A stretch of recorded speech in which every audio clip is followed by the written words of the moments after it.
Before we begin tonight, I want you to imagine a world with no alarms, no glowing screens, no rigid schedules pulling you forward faster than your body can follow.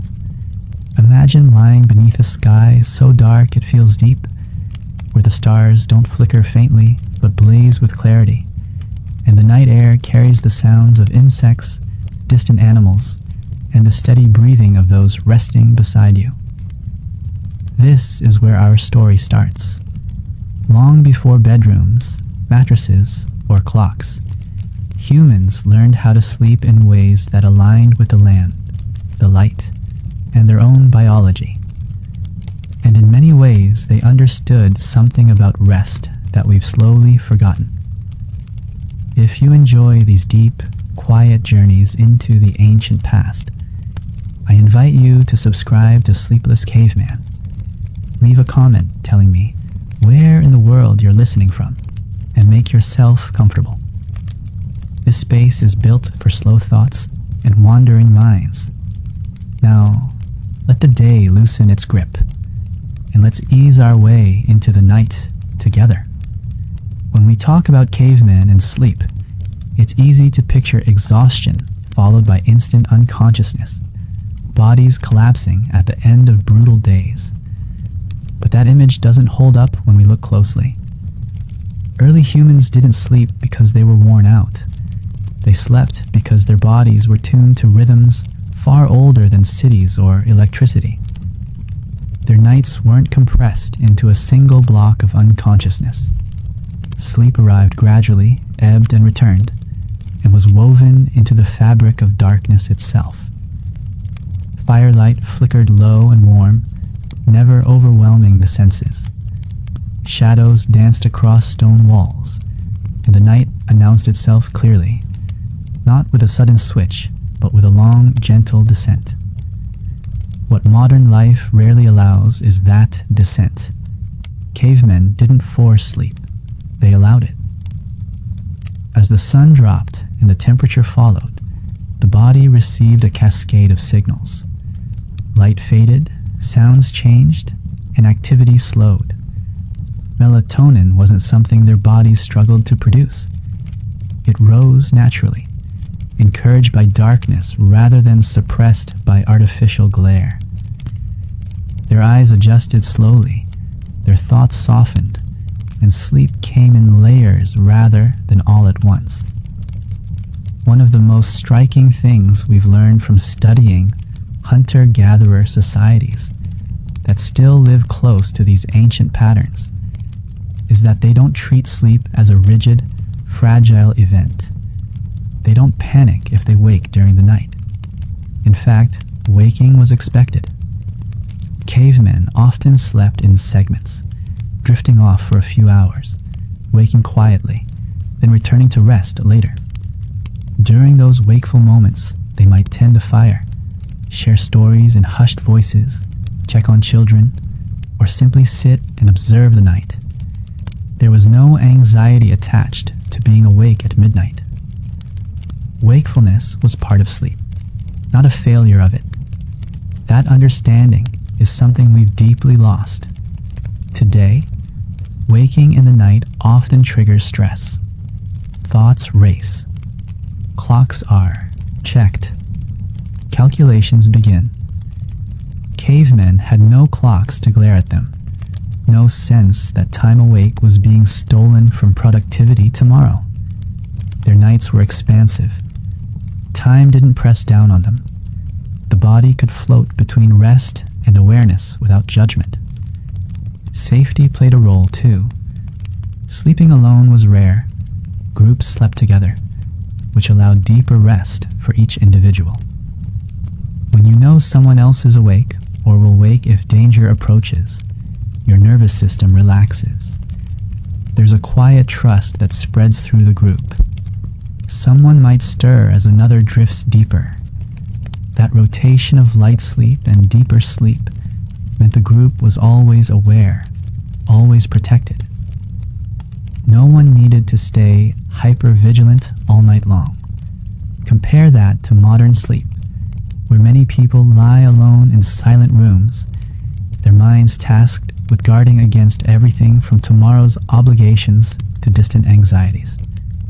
Cavemen outsourced vigilance to the group. We internalized it. The sleeping environment itself mattered more than we realize. Early humans didn't sleep on perfectly flat, overly soft surfaces. They rested on ground shaped by use, sometimes layered with grasses, hides, or leaves. These surfaces offered support without encouraging total collapse of the body. Muscles didn't shut down completely. The spine remained engaged. Shifting positions during the night was normal and easy. That constant subtle movement prevented stiffness and allowed blood flow to adjust naturally. Modern beds, by contrast, often immobilize us. They're designed to trap us in one position for hours, which the body was never meant to do. Cavemen rolled, adjusted, and responded to discomfort immediately, not hours later with aching joints and numb limbs. Their sleep was active in a quiet way. Temperature regulation was another instinctive skill. They didn't aim for constant warmth. Nights cooled, and bodies cooled with them. Fire provided warmth without overheating. As the fire dimmed, the drop in temperature signaled deeper rest. Today, climate-controlled rooms keep us in an artificial thermal bubble, confusing signals that once guided sleep naturally. The body wants to cool to sleep deeply.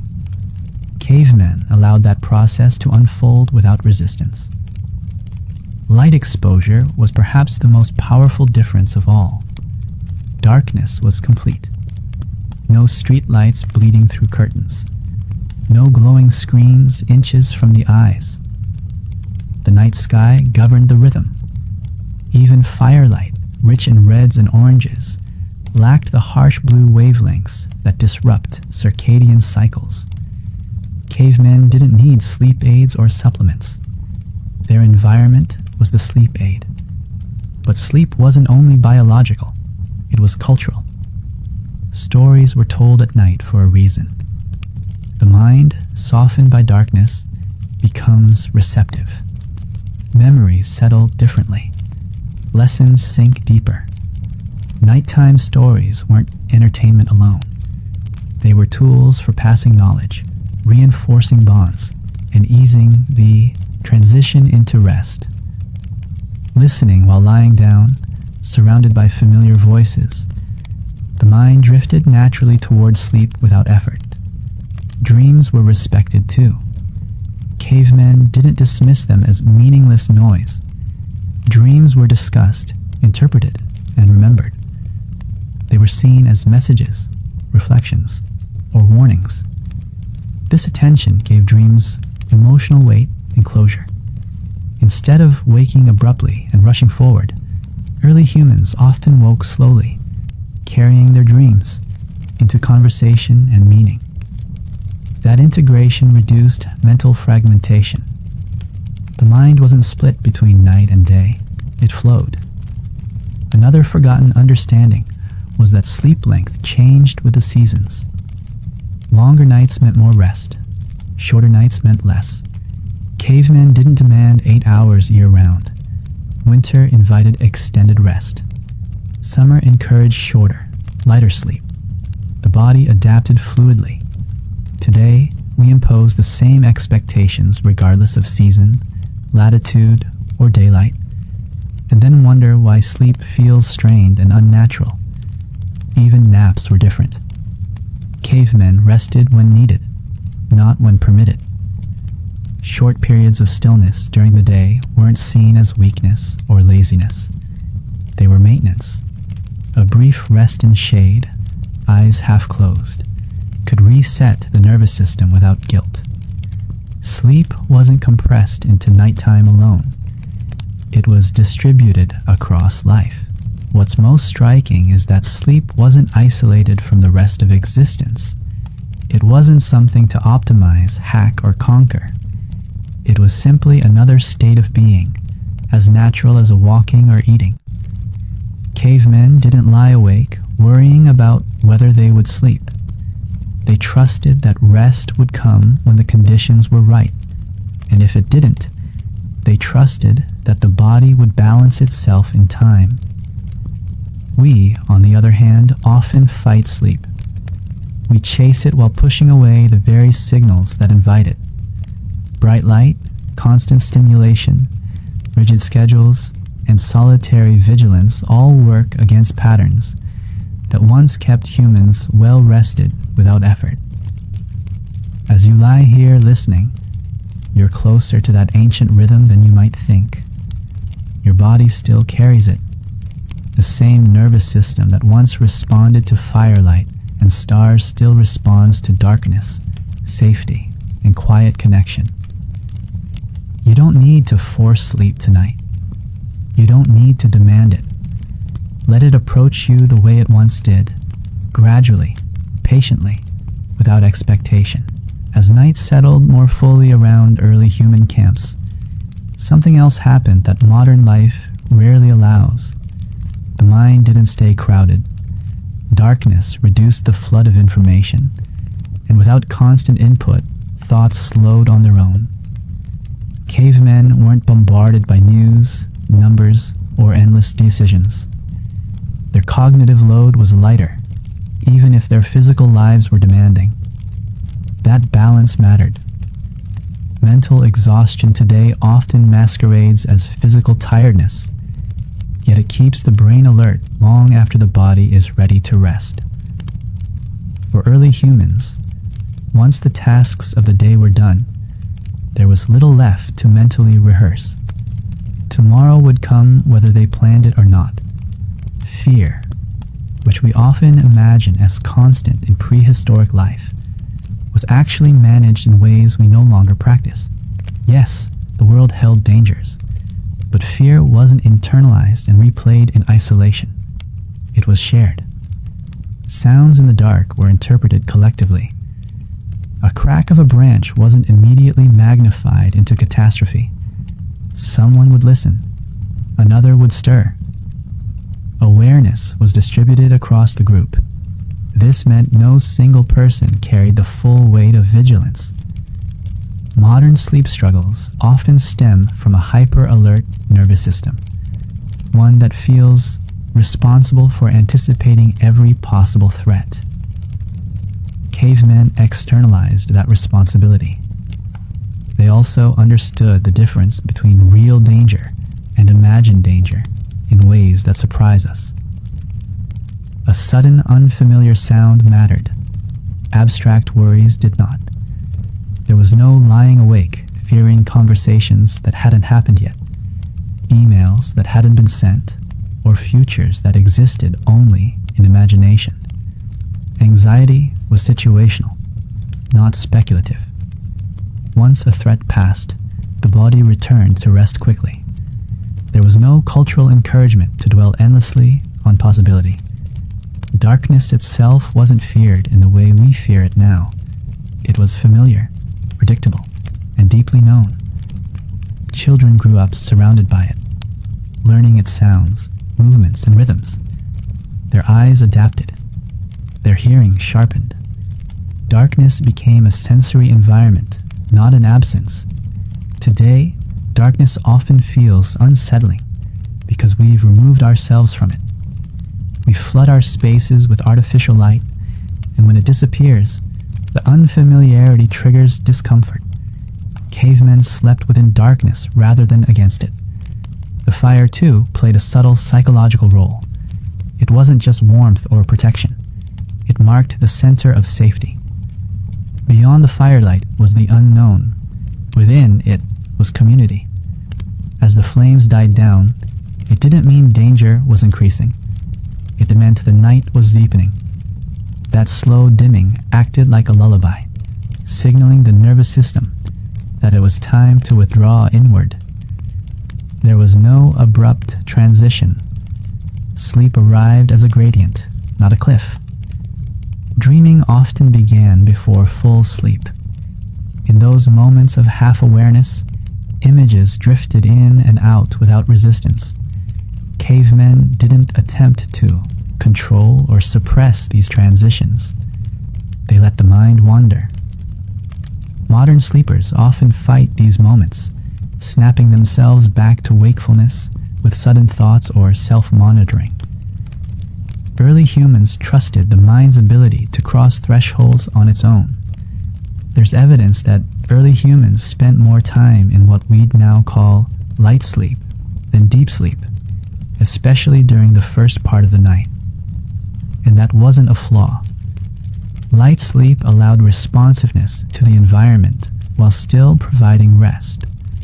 Deep sleep followed later, often in longer stretches towards morning when the coldest, quietest hours arrived. This pattern fits naturally with the body's circadian rhythm, yet many modern schedules cut it short with alarms that pull us out of deep stages abruptly. Waking before sunrise wasn't a shock for cavemen. Dawn announced itself slowly. The sky lightened, birds stirred, temperature shifted. The body moved naturally toward wakefulness. There was no blaring sound yanking the mind out of sleep. That gentle return mattered. Abrupt awakenings trained the nervous system to associate sleep with interruption. Over time, that association creates shallow, guarded rest. Cavemen woke because it made sense to wake, not because something demanded it. Another subtle understanding was how food related to sleep. Evening meals were simple, not heavy. Digestion didn't compete with rest. The body wasn't forced to process large quantities of sugar or refined carbohydrates late at night. Hunger, when it occurred, was mild and familiar, not alarming. The metabolism slowed with the night. Today, late meals, stimulants, and alcohol all interfere with sleep in ways our ancestors simply didn't encounter. Movement during the day was varied and natural.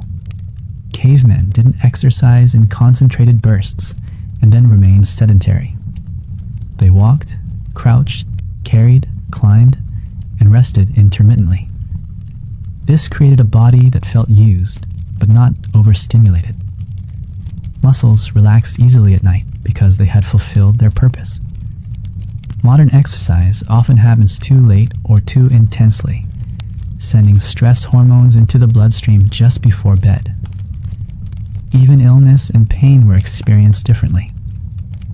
Without the expectation of perfect comfort, discomfort wasn't always interpreted as a problem to solve immediately.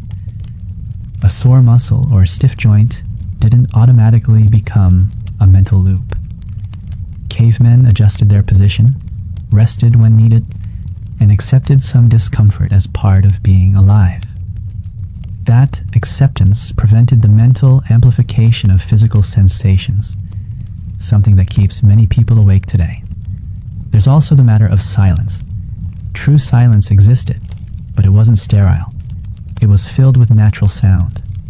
Wind, insects, distant animals, breathing. These sounds created a continuous, auditory backdrop that the brain could relax into. Modern silence is often artificial, broken by sudden mechanical noises or complete absence, punctuated by intrusive thoughts. Cavemen slept with the world murmuring around them, a reminder that life continued safely beyond their closed eyes. The social rhythm of sleep mattered deeply. Children learned when to rest by watching adults. There were no bedtime battles, no artificial enforcement. Sleep wasn't framed as something separate from life. It was simply what happened when the day faded. Elders often slept less, waking earlier, while younger members rested longer. This variation was accepted. No one compared hours or tracked efficiency. Perhaps most importantly, cavemen didn't define themselves by how well they slept. A poor night wasn't a failure. It wasn't medicalized. It didn't become an identity. If sleep was lighter one night, it would be deeper another. The body self-corrected without interference. Modern sleep culture often magnifies small disruptions into chronic problems by focusing on them too intensely. As you listen now, notice how your own body responds to these ideas. There may be a sense of recognition, as if something ancient is stirring. That's because none of this is foreign to you. It's remembered, not learned. Your nervous system still knows how to sleep this way. It just needs permission. As human society slowly shifted away from roaming landscapes and into permanent settlements, sleep began to change in ways so gradual that no one noticed them at first. The earliest shelters offered protection, but they also enclosed people. Walls softened the sounds of the night and blocked the natural cues that once signaled safety or danger. With that separation came a subtle loss of attunement.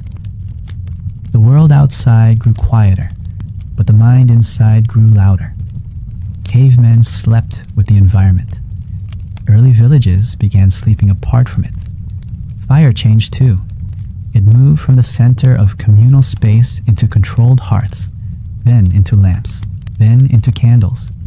Each step increased convenience, but also extended waking hours. Light no longer belonged solely to the sun and stars. It became portable, predictable, and increasingly bright. This was the beginning of sleep becoming optional, rather than inevitable. The body could be pushed past its natural limits, and sometimes was. Agriculture intensified this shift. When survival depended on crops, timing mattered. Seasons still guided life, but schedules became tighter. People began waking at specific times to tend fields, guard harvests, or manage livestock. The idea of sleeping until ready gave way to sleeping until required.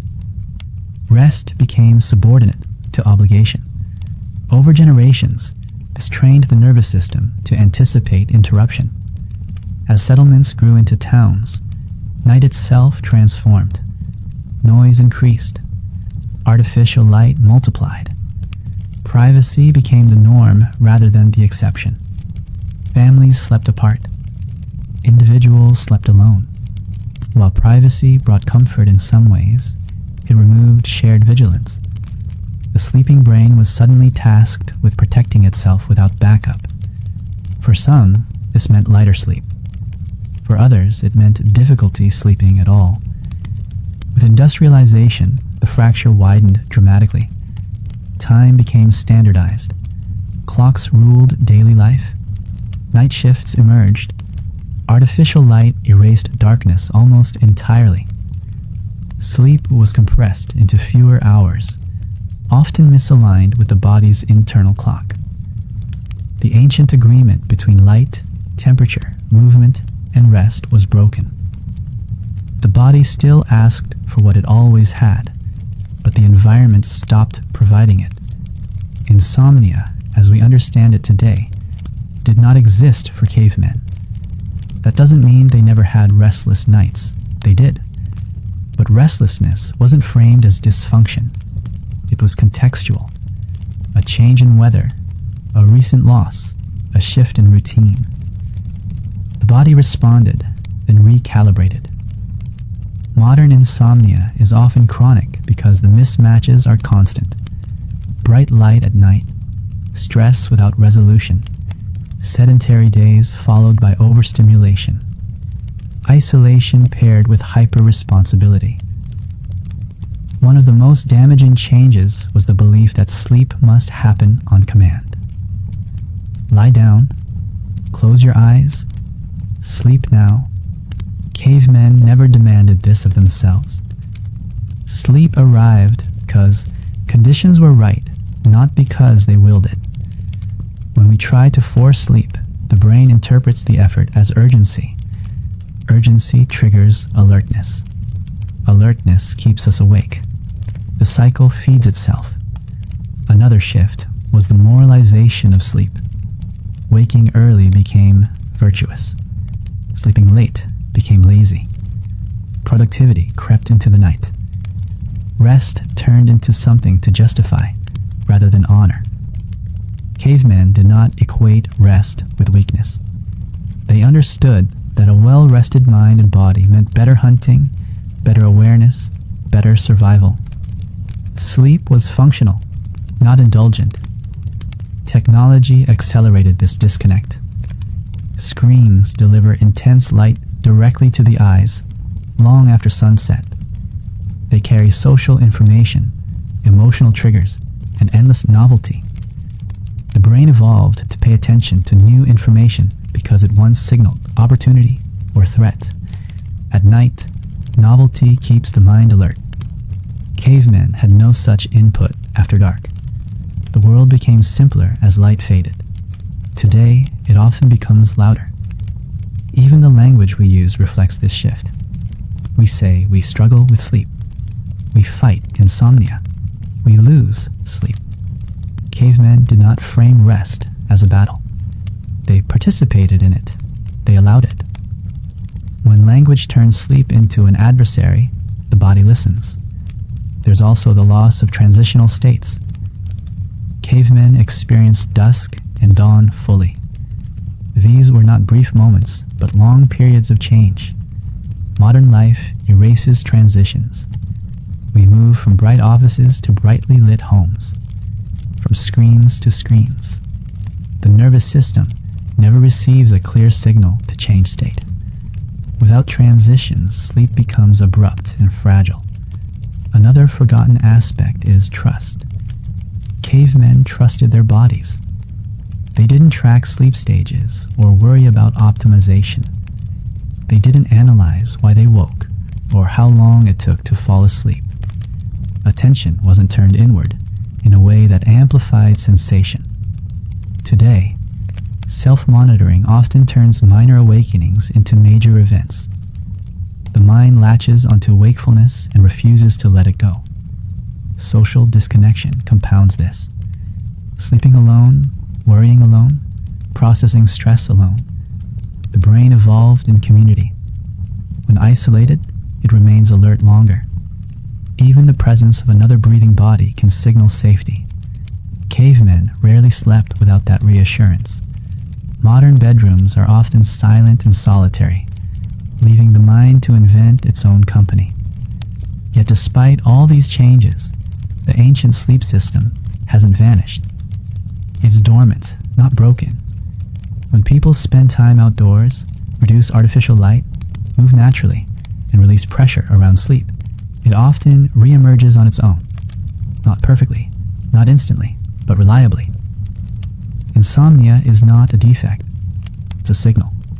It tells us that the environment, internal or external, no longer matches the expectations encoded in our nervous system. Cavemen didn't need to understand neuroscience to sleep well. They lived in alignment with it. Fear around sleep is one of the quietest and most powerful forces keeping people awake today. And it's something cavemen almost entirely avoided without ever naming it. For them, sleep wasn't a performance. It wasn't evaluated. It wasn't graded the next morning. There was no concept of doing it wrong. Because of that, fear never attached itself to the act of resting. Sleep was simply what happened when the world softened and the body followed. Modern fear of sleep often begins subtly. A few restless nights appear during stress or change. Then awareness sharpens. The mind starts watching itself. How long have I been awake? Why isn't this working? What if tomorrow is ruined? That fear compounds, and soon the bed itself becomes associated with tension. Cavemen never built that association because there was nothing to measure against. No ideal night, no minimum requirement, no catastrophic consequence attached to a poor one. Early humans also didn't interpret wakefulness as a threat. If someone lay awake listening to the night, it wasn't labeled as insomnia. It was simply being awake. The body might drift back into sleep later, or it might not. Either outcome was acceptable. That acceptance is critical. Fear thrives where resistance exists. Cavemen didn't resist wakefulness. They flowed around it. Another key difference was how the mind was occupied during wakeful moments. Cavemen didn't lie in darkness, replaying social interactions or abstract worries. Their thoughts were grounded in immediate reality. The fire, the sounds, the people nearby. Even their imaginations stayed tethered to the tangible world. Modern minds, by contrast, travel far into hypothetical futures when the body is still. That mental travel triggers stress responses meant for action, not rest. The absence of catastrophic thinking mattered deeply. A bad night didn't spiral into a narrative about health, productivity, or identity. Cavemen didn't think, "I'm broken," or "something is wrong with me." They didn't research remedies or track patterns. The night passed, and so did the concern. Without repetition, fear couldn't take root. There's also the matter of control. Cavemen had little illusion of controlling sleep, and that was a gift. When you don't believe you control something, you don't blame yourself when it doesn't happen. Modern sleep culture places enormous responsibility on the individual. Optimize this, avoid that, do everything right. When sleep still doesn't come, the failure feels personal. That sense of personal failure is deeply activating to the nervous system. Children illustrate this difference beautifully. Caveman children didn't fear bedtime. It wasn't a battleground. They followed the group. They fell asleep when tired. They woke when rested. Fear wasn't taught. Modern children often absorb adult anxiety about sleep long before they understand it. Bedtime becomes a point of tension, and tension becomes memory. Another forgotten understanding was that the body knows how to rest even when it isn't asleep. Cavemen spent long periods in quiet wakefulness, sitting by the fire, lying still listening to the night. These states lowered heart rate and muscle tension even without unconsciousness. Rest wasn't binary. You were never either fully asleep or fully awake. There were gradients in between, and they counted. Modern sleepers often dismiss these states as failures. If I'm not asleep, I'm not resting. That belief alone keeps the nervous system alert. Cavemen knew that stillness itself was restorative. The body could recover even if the mind drifted. Fear also didn't accumulate across nights. A restless night didn't predict another. There was no expectation of pattern. Modern minds are excellent at pattern making, even when patterns don't exist. One bad night becomes a forecast. Forecasts create vigilance. Vigilance blocks sleep. The environment reinforced calm rather than anxiety. Darkness was not absolute silence. There were no sudden alarms, notifications, or artificial intrusions. Even unexpected sounds had context. An animal, the wind, another person shifting. The brain could categorize and dismiss them quickly. Modern environments are unpredictable in ways that feel threatening to ancient circuitry. Sudden mechanical noises, flashing lights, or silence so complete that internal thoughts become amplified. Cavemen also didn't attempt to distract themselves into sleep. There was nothing to scroll, watch, or consume. Distraction delays the transition. The mind needs boredom to let go. Early humans allowed boredom. It wasn't uncomfortable. It was familiar. In boredom, thoughts slowed, images softened, and sleep emerged naturally. There's something else we rarely talk about: permission to be tired. Cavemen didn't judge fatigue. They didn't push through it out of pride. When the body signaled rest, it was respected whenever possible. Modern life often treats tiredness as an obstacle rather than a message. Ignoring it trains the nervous system to override its own signals, making them louder and more chaotic at night. Even grief and loss were handled differently. Mourning happened in community. Tears were shared. Stories were told. Emotions moved through the group instead of stagnating in one body. That movement prevented emotional buildup that later disrupts sleep. Today, many people carry unprocessed emotion into bed with them, where it finally demands attention. The ancient relationship with time also reduced fear. Nights were not counted. There was no anxiety about how much sleep remained. Without clocks, there was no countdown. Time expanded instead of contracting. Modern timekeeping turns night into a shrinking resource. Every minute awake feels stolen. Cavemen experienced night as a landscape, not a deadline. It's worth noticing how often people today fear the consequences of not sleeping more than the experience of being awake itself.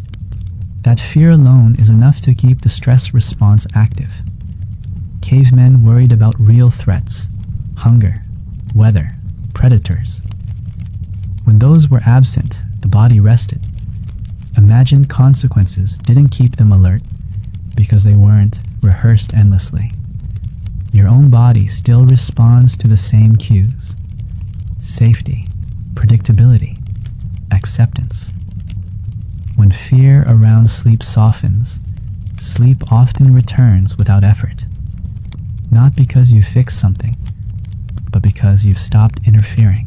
One of the most profound differences between how cavemen slept and how we sleep now lies in something so ordinary that we rarely question it at all.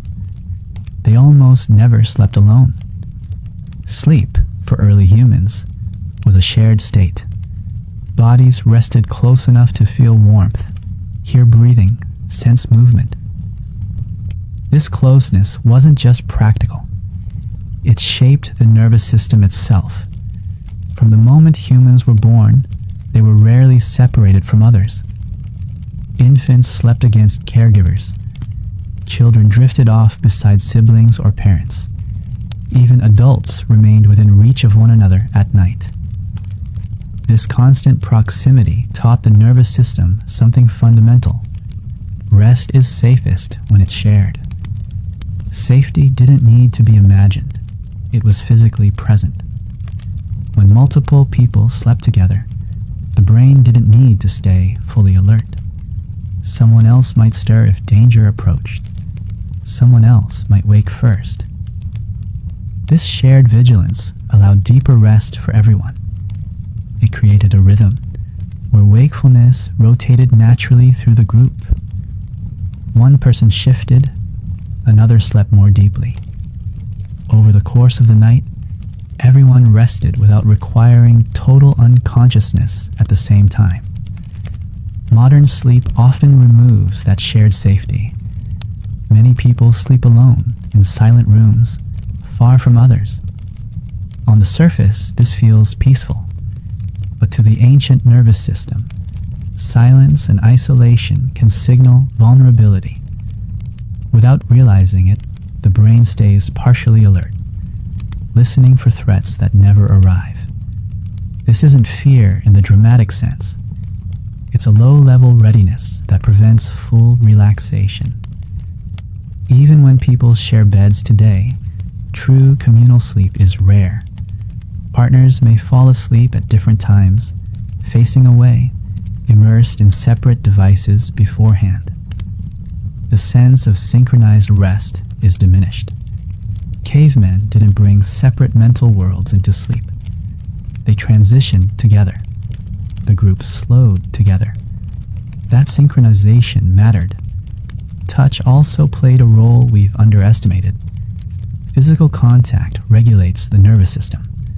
Warmth, pressure, and the subtle movement of another body lower heart rate and reduce stress hormones. Cavemen experienced this nightly. Modern sleepers often associate touch with intimacy only, not with regulation. Many adults go entire nights without physical contact, then wonder why their bodies struggle to settle. This absence doesn't always feel lonely in an emotional sense, but the body still notices it. The nervous system evolved expecting nighttime proximity. When it doesn't receive it, it compensates with alertness. That alertness can feel like racing thoughts, shallow sleep, or frequent waking without clear cause. Communal sleep also softened emotional edges. When someone was distressed, others noticed. A restless body was felt. A sigh was heard. Comfort could be offered without words. Emotions moved outward instead of being trapped internally. Modern sleepers often process emotion in isolation, at the very moment when the mind is least equipped to handle it. Night becomes the dumping ground for unresolved feelings. There's evidence that children who sleep alone too early experience more nighttime fear and difficulty self-soothing. Cavemen intuitively avoided this. Children stayed close until their nervous systems matured enough to tolerate separation. Even then, independence didn't mean isolation. It meant greater confidence within a known group. Another subtle benefit of communal sleep was normalization. Everyone stirred. Everyone woke. Everyone shifted. Wakefulness didn't feel abnormal because it wasn't hidden. In modern bedrooms, wakefulness feels private and therefore more significant. You believe you're the only one awake. Cavemen knew better. Someone was always half awake somewhere. Sound played a comforting role here. Breathing, murmurs, the soft crackle of embers. These sounds signaled continuity. Life was ongoing. Nothing had gone wrong. Modern white noise machines try to replicate this, but they often lack the organic variation that tells the brain the sound belongs to living beings. Even dreams were shaped by shared sleep. Hearing others nearby anchored dream states. If a dream became intense, the presence of others softened the transition back to wakefulness. You didn't wake alone in a silent void. You woke into familiar sound and form that reduced lingering fear and confusion. As society shifted toward private sleeping spaces, something else happened. Nighttime became psychological rather than communal. Thoughts had nowhere to go. Concerns echoed. Cavemen spoke quietly if they were awake. They might share a thought, tell a short story, or simply sit together. Wakefulness was social, not solitary. Modern wakefulness is silent and internal. This doesn't mean everyone needs to sleep in groups again, but it does mean the nervous system still responds to cues of shared safety. A pet in the room, a familiar sound. Even knowing someone else is nearby in the home can change sleep quality. These are echoes of an older pattern. It also explains why loneliness and insomnia are so often linked. Not emotionally alone necessarily, but physically and rhythmically disconnected.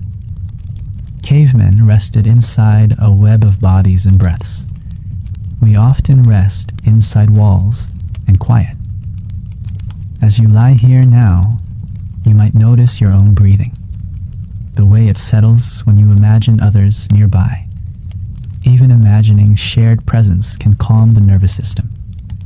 Your body remembers what it once expected from night. Darkness was not an obstacle for early humans. It was an environment, as familiar and textured as daylight.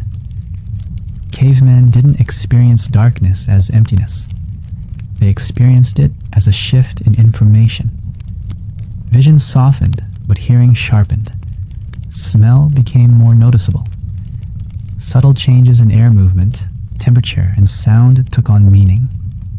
Darkness invited the senses to reorganize rather than shut down. Modern life has taught us to associate darkness with uncertainty and loss of control. We light every corner, chase away shadows, and treat darkness as something that must be managed. Cavemen did the opposite. They trusted darkness because they understood it. It arrived every night, predictably.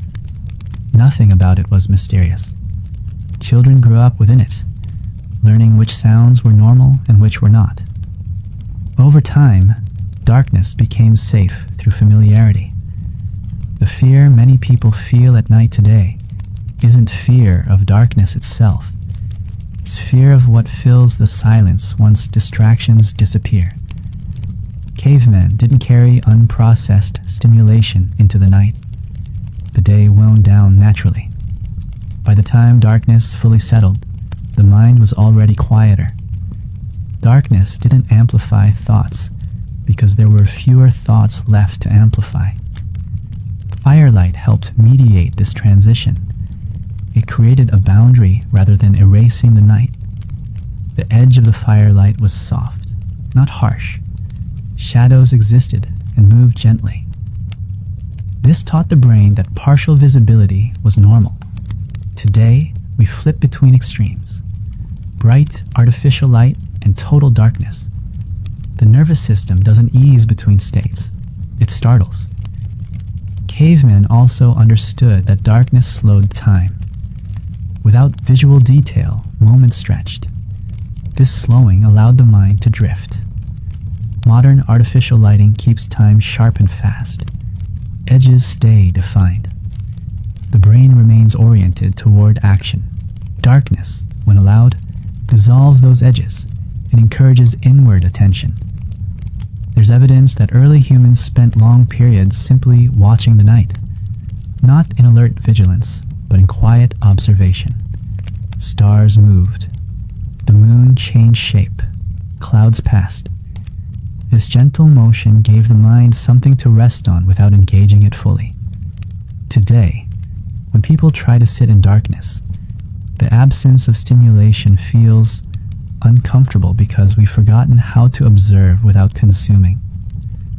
Darkness also supported hormonal rhythms in ways that are difficult to replicate artificially. Melatonin rose steadily, not in response to exhaustion, but in response to absence of light. Cortisol fell naturally. These shifts weren't forced. They were cued. Cavemen didn't try to sleep earlier or later than felt right. They followed the signals. Nighttime anxiety often comes from a mismatch between light and expectation. When the environment says it's daytime but the clock says it's night, the body becomes confused. Cavemen never experienced that confusion. Darkness meant night. Night meant rest or quiet wakefulness. There was no contradiction. Another forgotten aspect is how darkness creates psychological containment. When vision is limited, the mind stops scanning endlessly. There's less to evaluate, less to compare. Modern visual environments overwhelm the brain with detail even at night. Screens deliver faces, text, and movement that demand interpretation. Darkness gives the brain permission to stop interpreting. Even dreams were shaped by darkness. Without visual overload before sleep, dreams emerge from deeper memory rather than surface stimulation. Cavemen dreamed of landscapes they knew, animals they observed, people they loved. Modern dreams are often cluttered with fragmented images pulled from screens. The mind never fully descends. Darkness also softened identity. Without mirrors, reflections, or constant reminders of self, the sense of ego loosened at night. Cavemen didn't lie awake thinking about how they appeared or how they were perceived. Darkness removed self-consciousness. The mind could rest because the self was less present. It's worth noticing how many modern sleep aids attempt to recreate darkness rather than eliminate it. Blackout curtains, eye masks, red-shifted lights. These are attempts to return to something ancient, not because cavemen were primitive, but because their environment aligned with human biology. You don't need to fear darkness to benefit from it. You only need to let it exist without filling it immediately. Even now, with eyes closed, you may notice how the absence of light changes your thoughts. They become softer, less insistent. That's not weakness. That's the mind doing what it evolved to do. Time at night meant something entirely different to early humans than it does to us now. Cavemen didn't experience night as a shrinking window that had to be filled with enough sleep before morning arrived. Night was not a countdown. It was a stretch of existence with no numbers attached to it.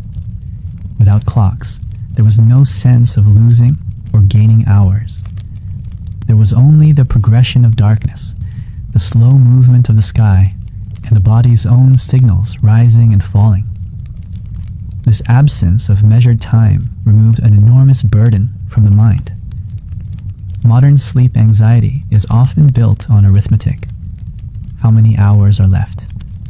How long have I been awake? How will this affect tomorrow? Cavemen couldn't perform these calculations even if they wanted to. And because they couldn't, the thoughts never formed. Wakefulness didn't feel urgent. It didn't feel costly. It simply was. Night unfolded in phases rather than units.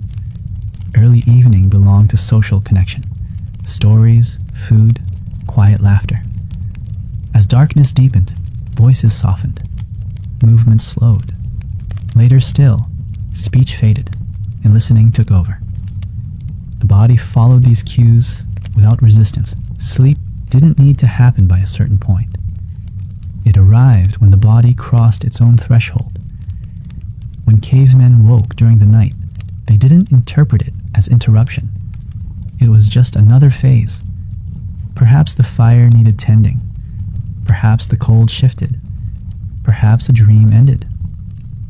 There was no panic because nothing was being interrupted. The night was still ongoing. There was no sense that something had gone wrong. Contrast that with modern awakenings. The first instinct is often to check the time.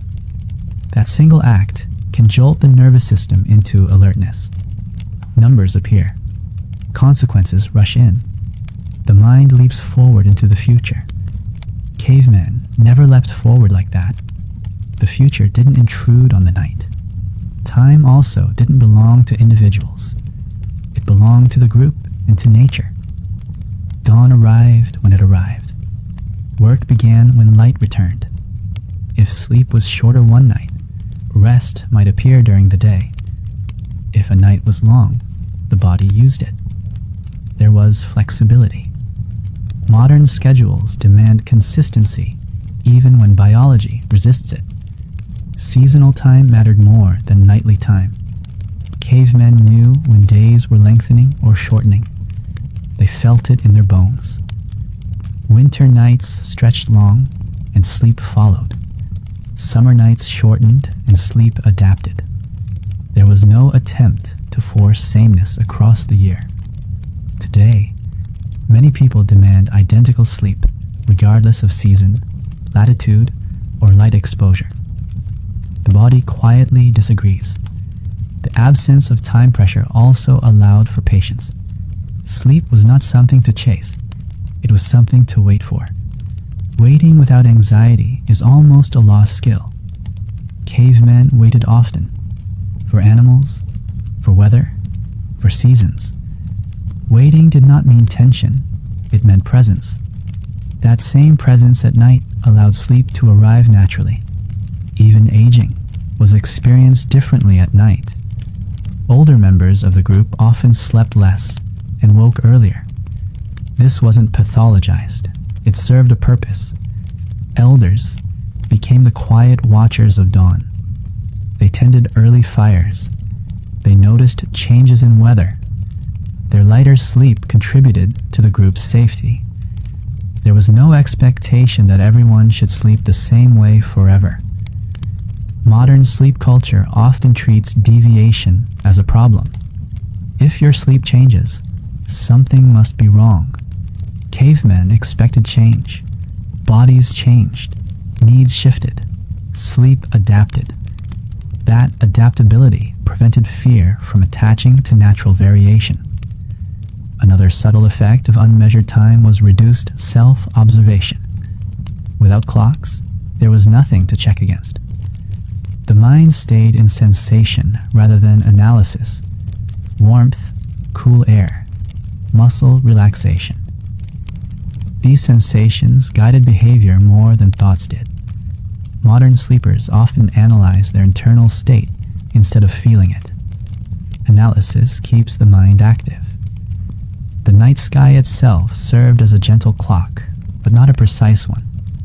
The position of the moon, the movement of stars, these were slow indicators. They didn't create urgency, they created orientation. Cavemen knew roughly where they were in the night without knowing exactly.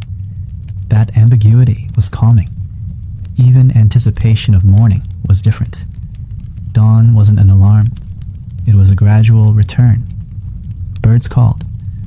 Light softened the horizon. The body woke with the world. There was no sharp boundary between sleep and wake. That gentleness protected the nervous system from shock. Modern alarms train the brain to associate waking with stress. Over time, that stress bleeds backward into sleep itself. Losing this relationship with time has made sleep brittle. When sleep must fit into strict parameters, it becomes fragile. Any deviation feels threatening. Cavemen slept within a wide tolerance. The system was resilient because it was flexible. You can feel this difference even now. When you stop thinking about what time it is, the body often relaxes. Muscles soften. Breathing slows. That response isn't learned. It's remembered. Your body still knows how to exist without counting. As we move deeper, I want to explore how cavemen understood tiredness itself, how they listened to it rather than overriding it, and how ignoring fatigue has quietly rewired modern sleep in damaging ways. Tiredness, for early humans, was not an inconvenience to overcome. It was information. Cavemen treated fatigue the way we might treat hunger or thirst, as a signal that something within the body needed attention. When tiredness appeared, it wasn't judged or negotiated with. It was acknowledged. Sometimes it meant rest. Sometimes it meant slower movement. Sometimes it meant stopping entirely. There was no cultural push to override it for the sake of appearance or productivity. Modern life trains us to do the opposite. We learn early to ignore tiredness, push through, drink something stimulating, stay alert a little longer, finish the task. Over time, the nervous system stops trusting its own signals. Fatigue becomes background noise during the day, then reappears at night in distorted form. Instead of gentle sleepiness, it arrives as wired exhaustion. The body is tired, but the mind doesn't know how to let go. Cavemen rarely experienced that split. Their physical tiredness matched their mental state because their days were integrated. Movement, effort, rest, and social connection flowed together. They didn't compartmentalize life into work and recovery. When effort ended, recovery began naturally. There was no abrupt switch. Another key difference was how tiredness was allowed to fluctuate. Cavemen didn't expect to feel the same every day. Some days demanded more effort, some required less. Fatigue varied accordingly. Modern schedules flatten these variations. We demand the same output regardless of how the body feels. That creates a backlog of unacknowledged tiredness that eventually surfaces at night as restlessness. There's also the issue of overstimulation. Cavemen became tired because they had done enough, not because they had consumed too much information. Mental fatigue today often comes from constant input rather than meaningful effort. The brain grows tired but remains alert, trapped in a loop of stimulation without resolution. Cavemen's minds quieted when the day ended because there was nothing left demanding attention. They also understood the difference between true tiredness and temporary alertness. Sometimes the body feels briefly energized at night, especially after social interaction or movement. Cavemen didn't interpret this as a reason to stay awake indefinitely. They let it pass. Modern sleepers often panic when sleepiness doesn't appear immediately. That panic delays it further. Another forgotten skill was resting before exhaustion. Cavemen didn't wait until collapse. Short pauses during the day reset the nervous system. Sitting, stretching, lying still in shade. These moments prevented fatigue from becoming overwhelming. Modern life often denies these pauses, compressing all rest into the night and expecting sleep to fix everything. Even physical discomfort was interpreted differently. A sore body was evidence of use, not malfunction. Cavemen adjusted their position, stretched, or rested without spiraling into concern. Modern sleepers often lie awake, analyzing sensations, amplifying them through attention. Attention is energy. Where it goes, alertness follows. Hunger and tiredness were also not confused.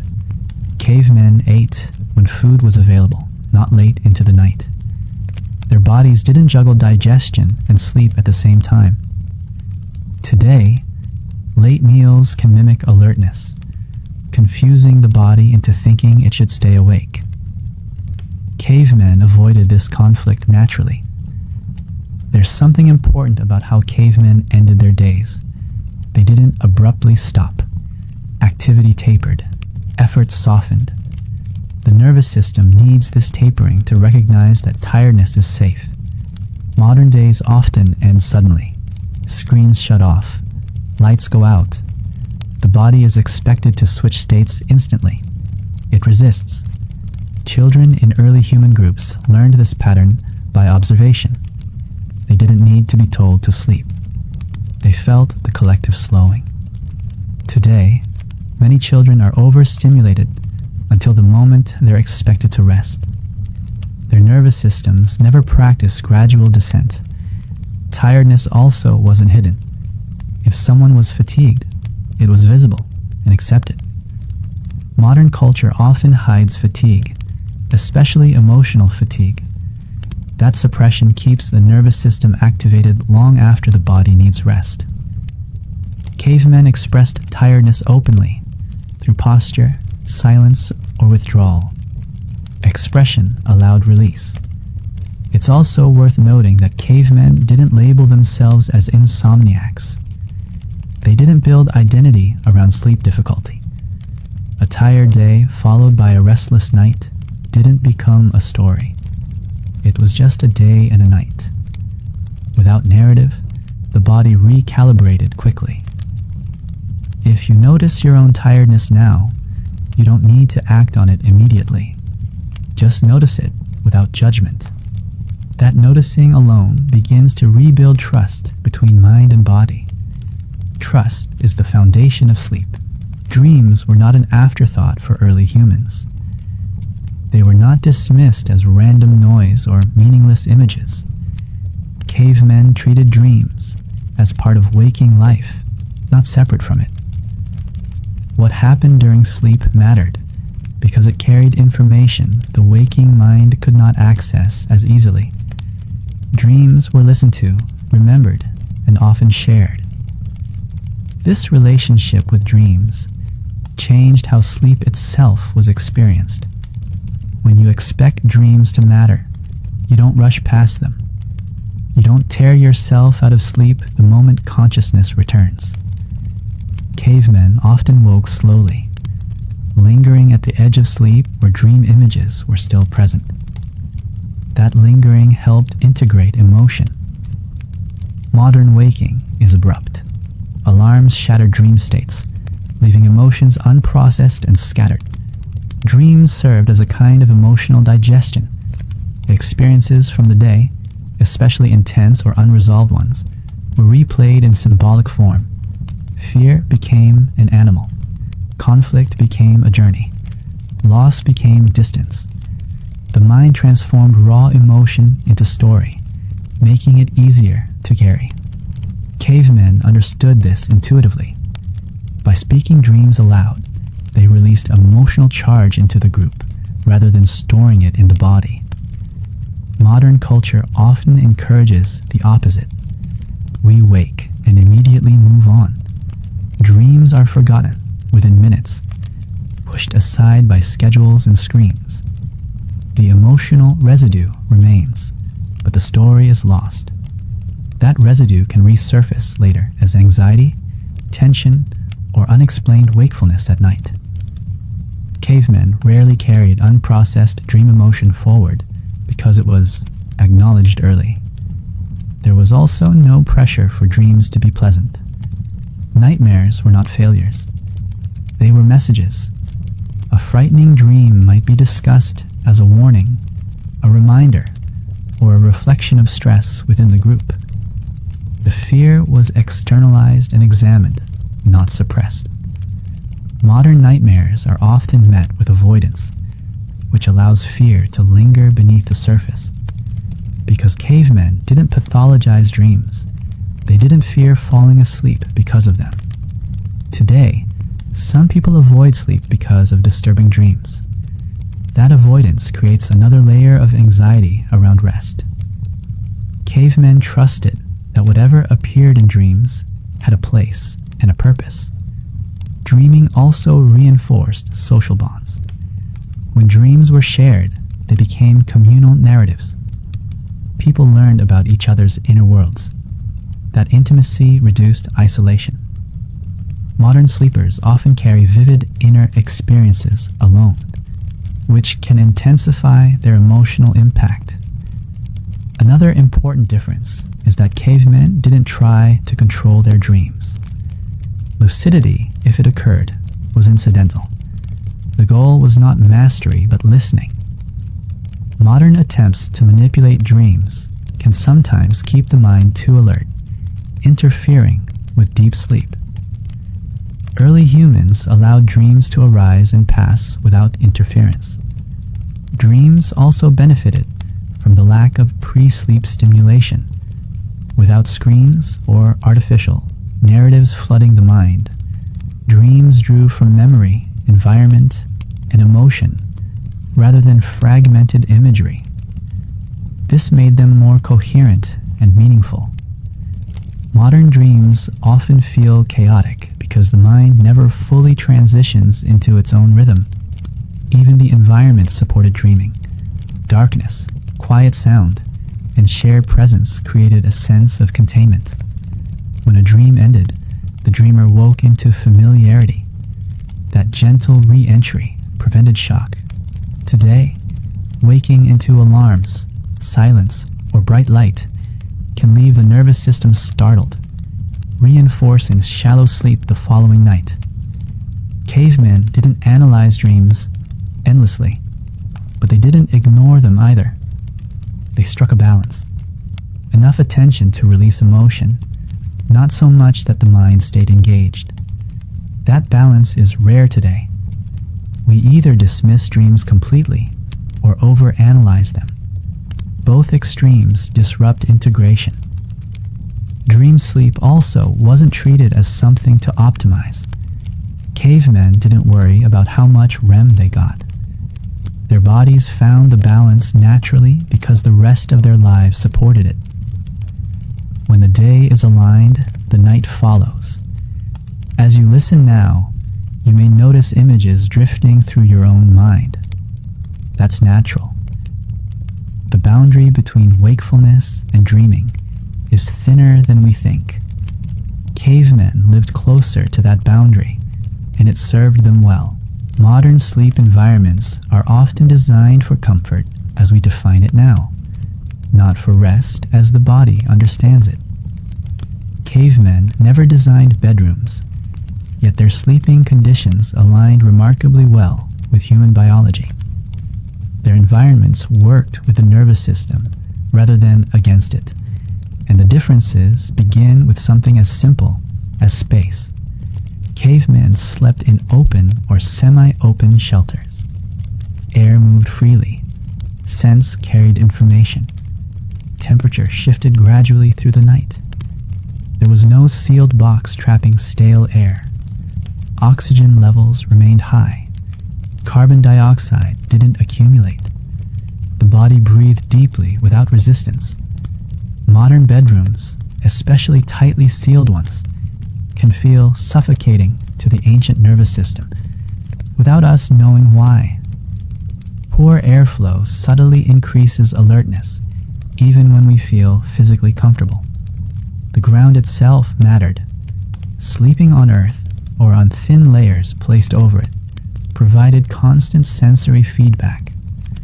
The body knew where it was in space. Pressure points shifted naturally.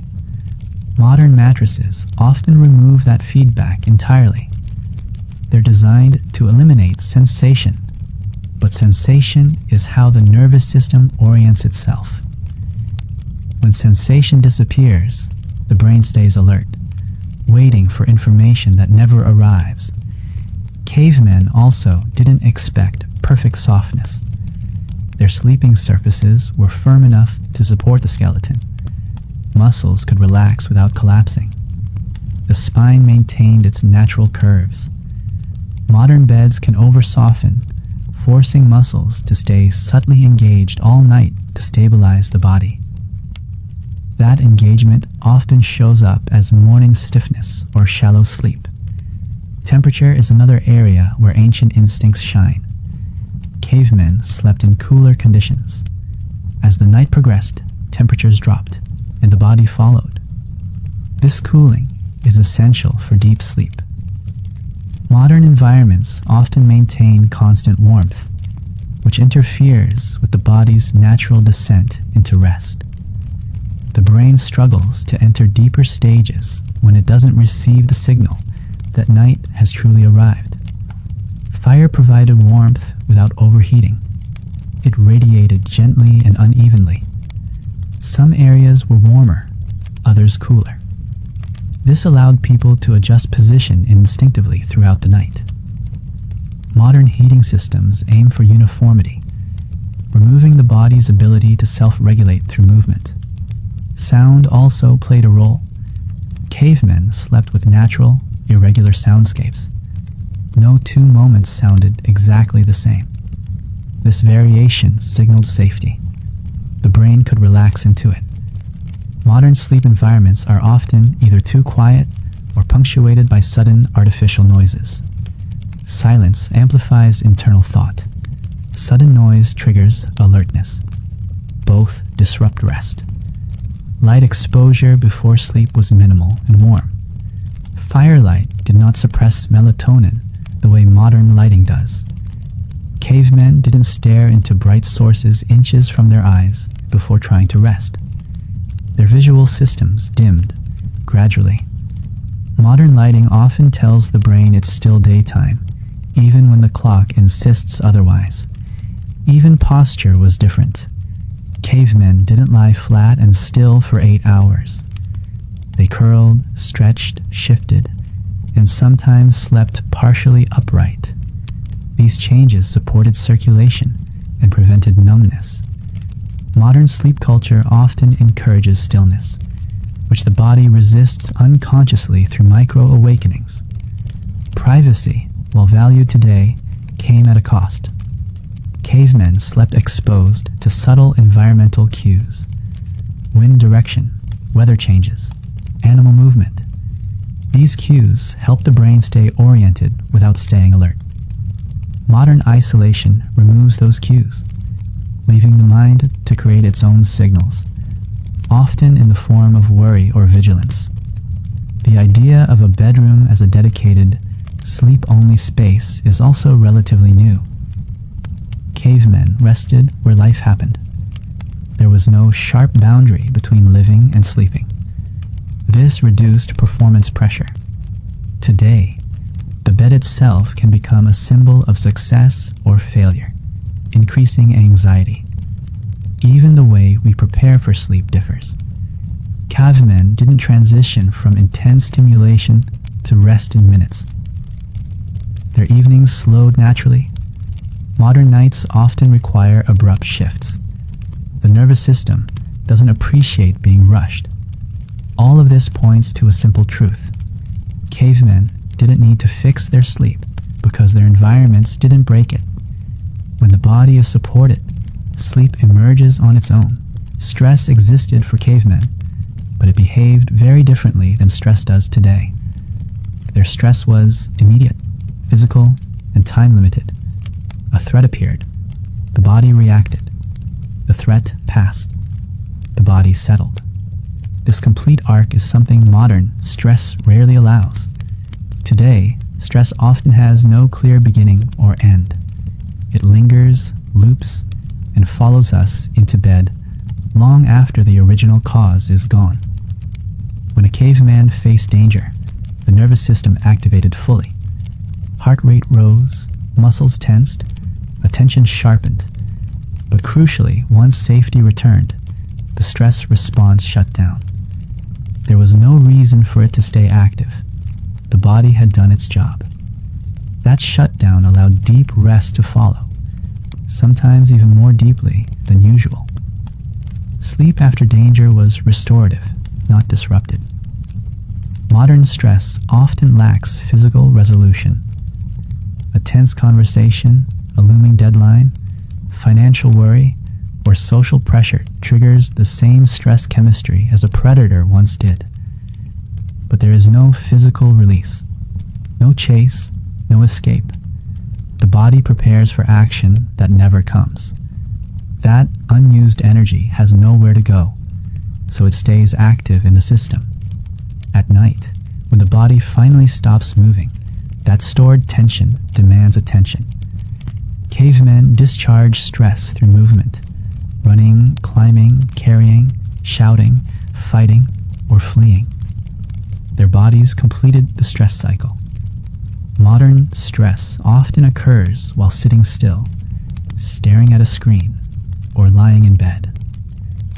The body never gets the signal that the danger has passed because it never finishes the action it prepared for. There's also the difference between personal and abstract stress.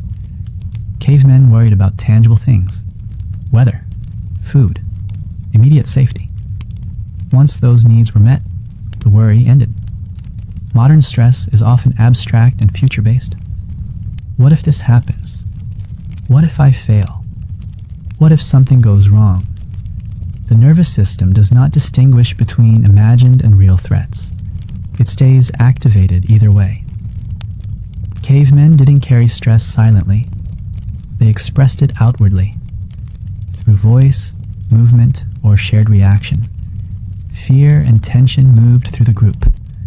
Modern stress is often internalized.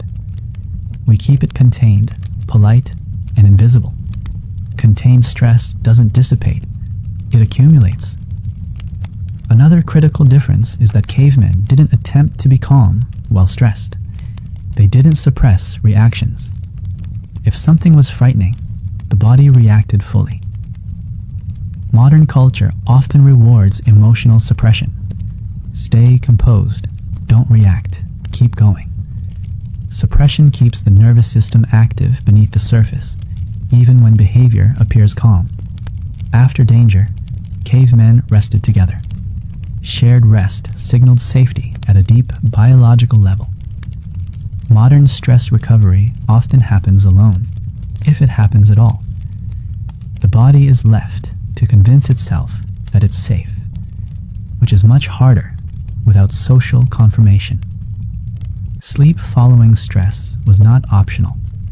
Cavemen didn't stay up, replaying events. There was nothing to replay. The event had happened. The outcome was known. Modern minds replay endlessly, searching for different outcomes. That replay keeps the stress response alive, sometimes for years. Even trauma was processed differently. While cavemen certainly experienced loss and fear, they lived in cultures that allowed collective grieving and meaning-making. Stories were told. Rituals marked transitions. Modern trauma is often isolated, untreated, and carried silently into sleep, where it resurfaces in the only quiet space left. This difference explains why many people feel most alert at night. The day is spent suppressing stress.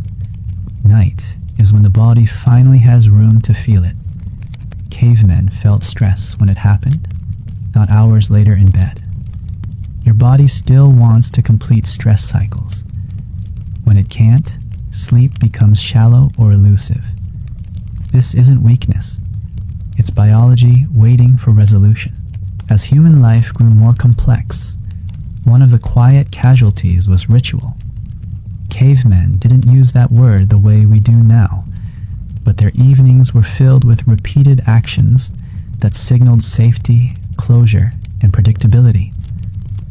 These weren't ceremonies in the dramatic sense. They were patterns. And patterns told the nervous system that the world was stable enough to rest. Every night followed a familiar arc.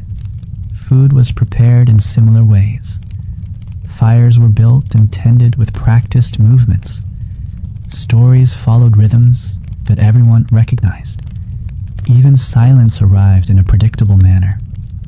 These repetitions mattered more than we realize. The nervous system relaxes when it knows what comes next. Cavemen didn't need novelty at night. Novelty belonged to daylight. Modern evenings are often unpredictable. Different schedules, different screens, different inputs every night. The nervous system doesn't know when to power down because there is no consistent signal. Cavemen received that signal without thinking about it. Night looked and felt similar most days. That sameness wasn't boring, it was stabilizing. Ritual also marked the end of responsibility. Once certain actions were completed, the day was considered done. The fire was set, food was shared, tools were placed aside. There was no expectation of productivity after that point. Modern life rarely offers such clear endings. Work bleeds into night. Messages arrive at all hours. The mind never receives permission to stand down. Even the way cavemen sat or lay down followed ritual. Bodies arranged themselves in familiar patterns. The group gathered in known configurations. This spatial repetition reinforced safety. Modern living spaces are often rearranged constantly. Furniture shifts. Screens move. The body never fully habituates. Predictability extended to sound as well. The night had its soundtrack. Insects, wind, crackling embers, occasional quiet conversation. These sounds changed gradually, not abruptly. The brain learned their rhythm. Modern sound environments are erratic. Sudden notifications, engines, sirens, even silence broken by unpredictable noise. Each disruption resets alertness. Ritual also softened emotion. When the same actions happen each night, the mind doesn't need to evaluate them. That frees mental energy. Cavemen didn't decide how to spend every evening. The decision had already been made by tradition.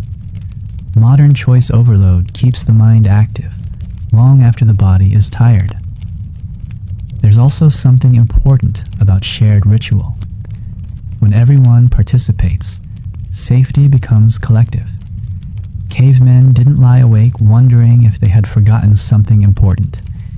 If it mattered, someone else would notice. Modern sleepers often feel solely responsible for remembering, managing, and anticipating. That responsibility weighs heavily at night. Ritual gave meaning to transition. Day didn't just end, it was closed. Night didn't just arrive, it was welcomed. This psychological framing mattered. When the mind knows a phase has ended, it lets go. Modern transitions are abrupt and incomplete. The mind clings to unfinished loops. Repetition also reduced decision fatigue. Cavemen didn't decide when to sleep. They felt when to sleep because everything around them pointed in the same direction. Modern sleep often requires decision-making. Should I go to bed now? Should I stay up? Should I try harder? Decisions activate the brain. Even fear was regulated through ritual.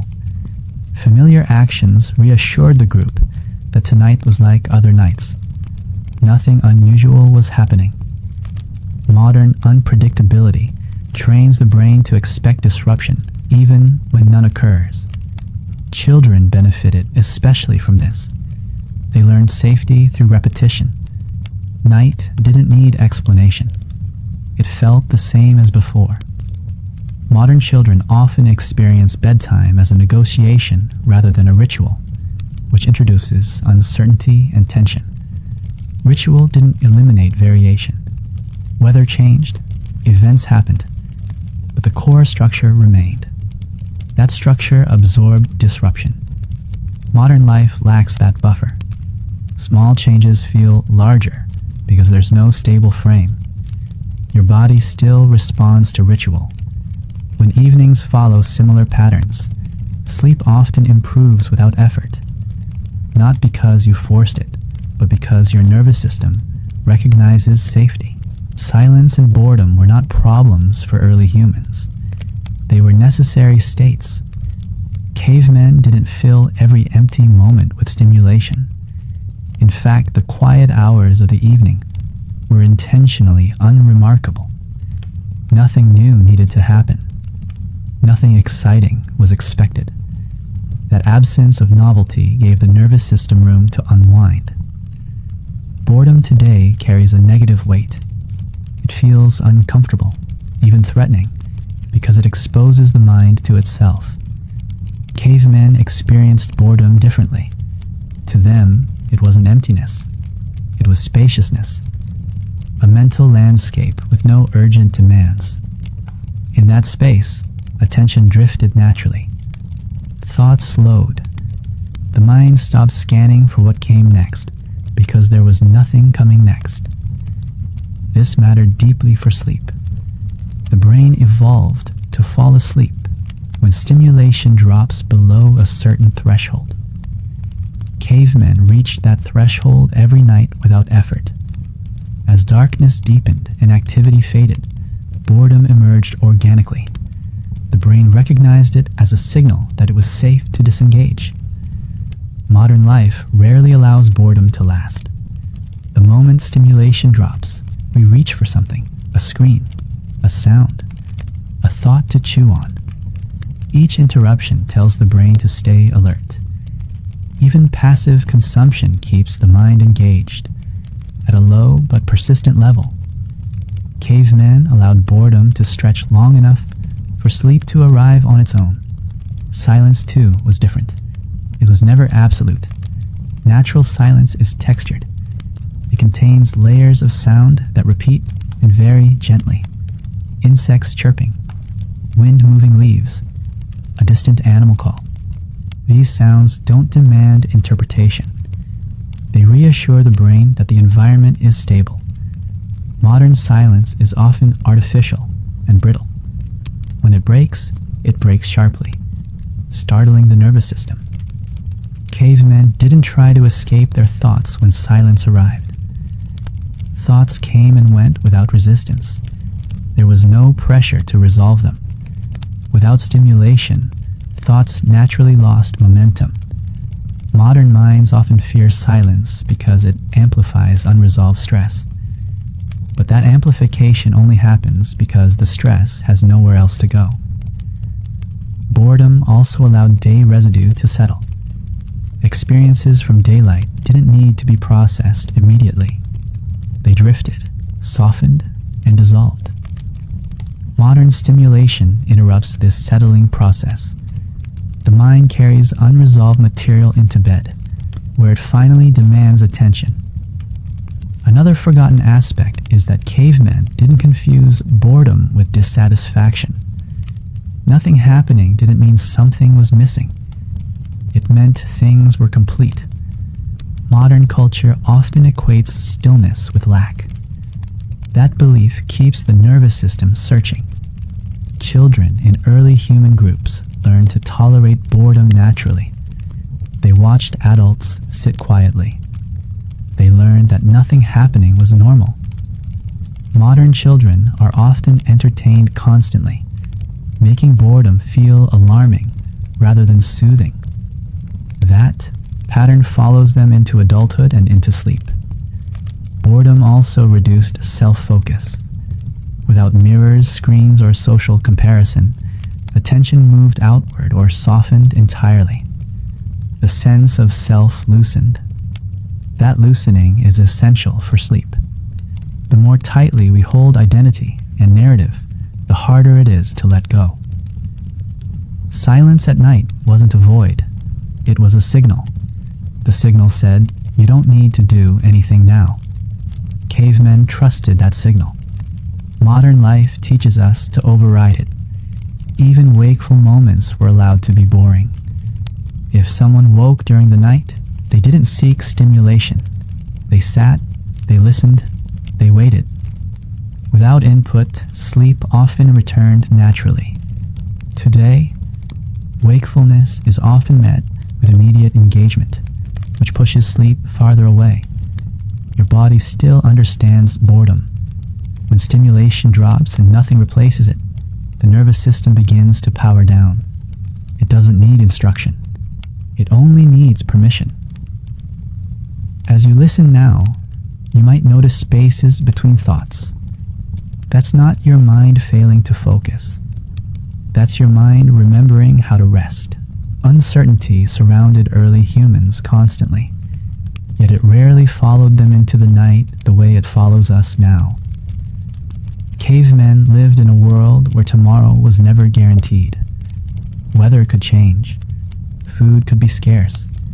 Danger could appear without warning. And yet, when night arrived, the mind did not spiral endlessly into the unknown. There was an understanding, quiet but firm, that uncertainty belonged to daylight.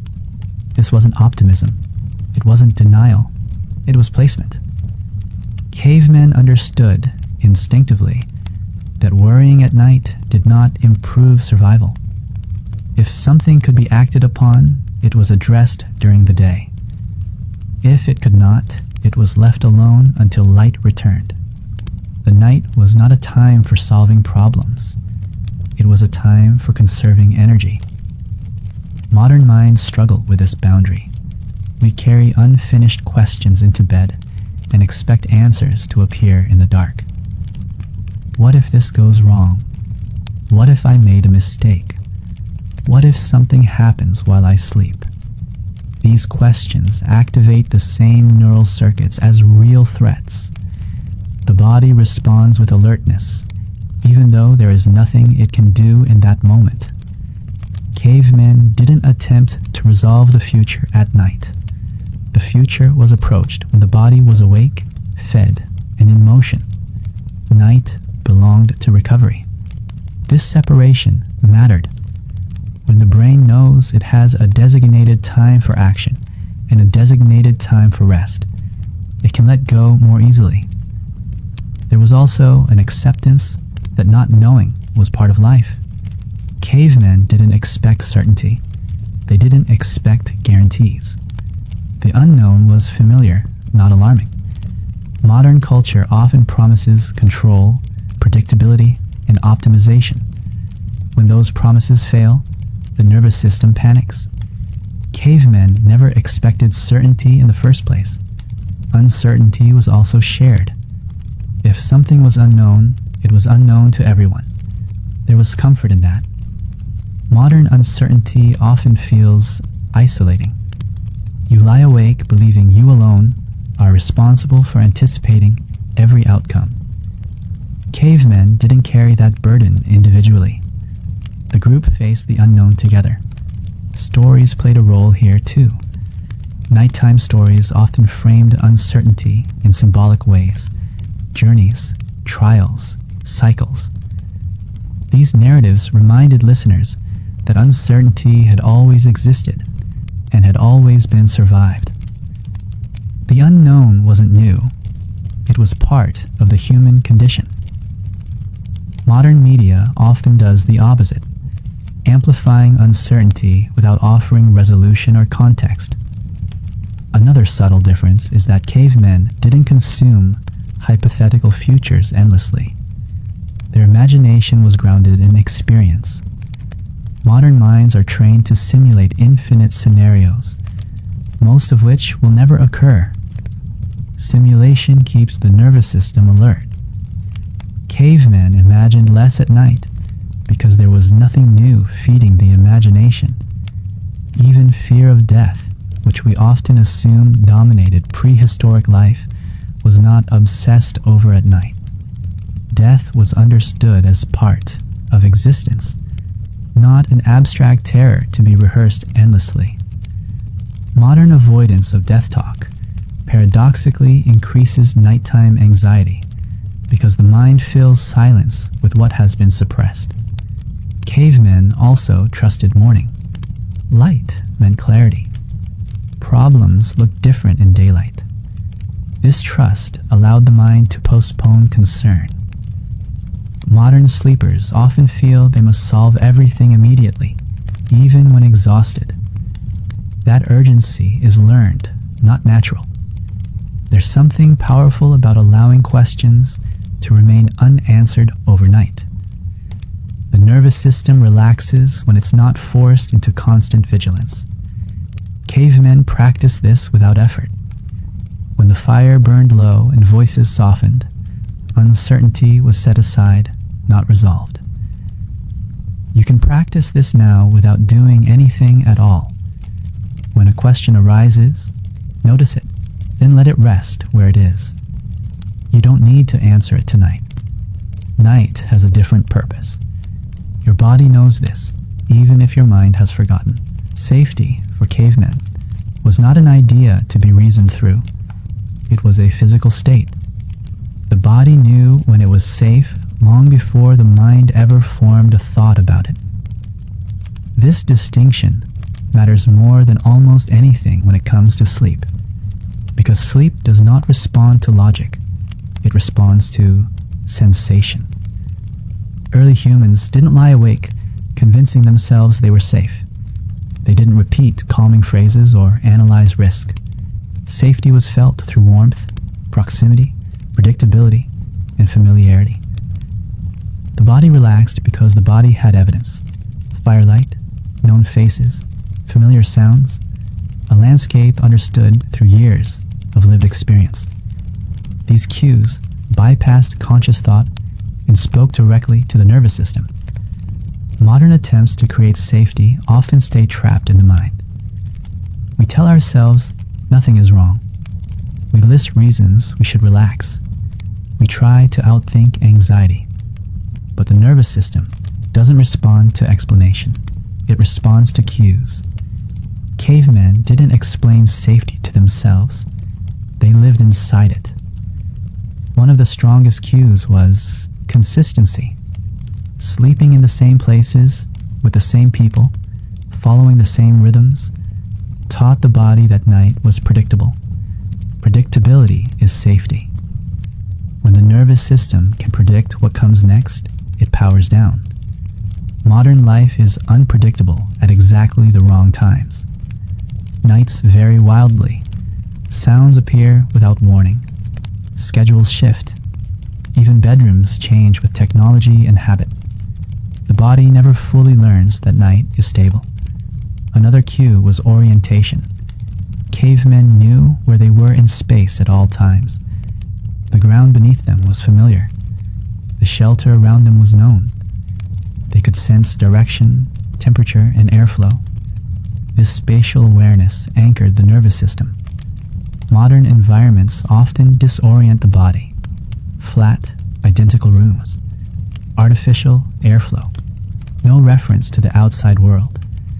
Disorientation keeps the brain alert, even if the mind feels calm. Safety was also reinforced through shared vulnerability. Sleeping together meant everyone was equally exposed. that equality mattered. No one was singled out as the sole guardian. Modern sleepers often feel alone with responsibility, even in safe homes. The body senses that loneliness as exposure. Cavemen didn't expect perfect safety. They expected enough safety. That difference is critical. Modern culture often seeks total control, zero risk, absolute calm. The nervous system doesn't need perfection. It needs adequacy. Cavemen lived with risk, but it was understood, named, and shared. That understanding reduced its impact. Touch, again, played a central role. Physical contact grounded the body in the present moment. It reminded the nervous system that it was here, now, and not alone.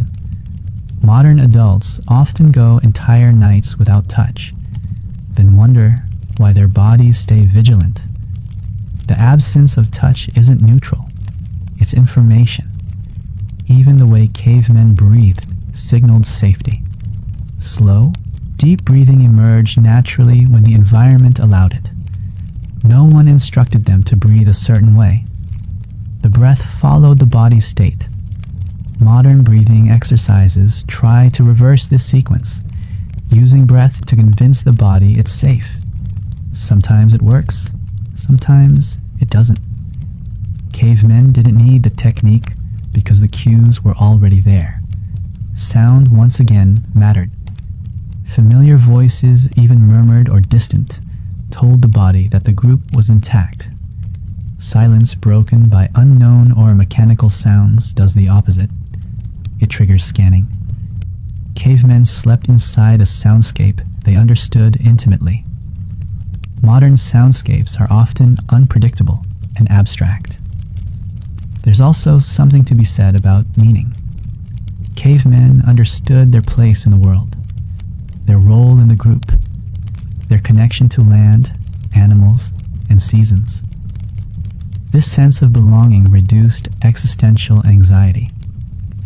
Modern life often strips meaning from daily activity, leaving the mind to search for it at night. Searching is activating. Belonging is calming. Safety for cavemen was not constant reassurance.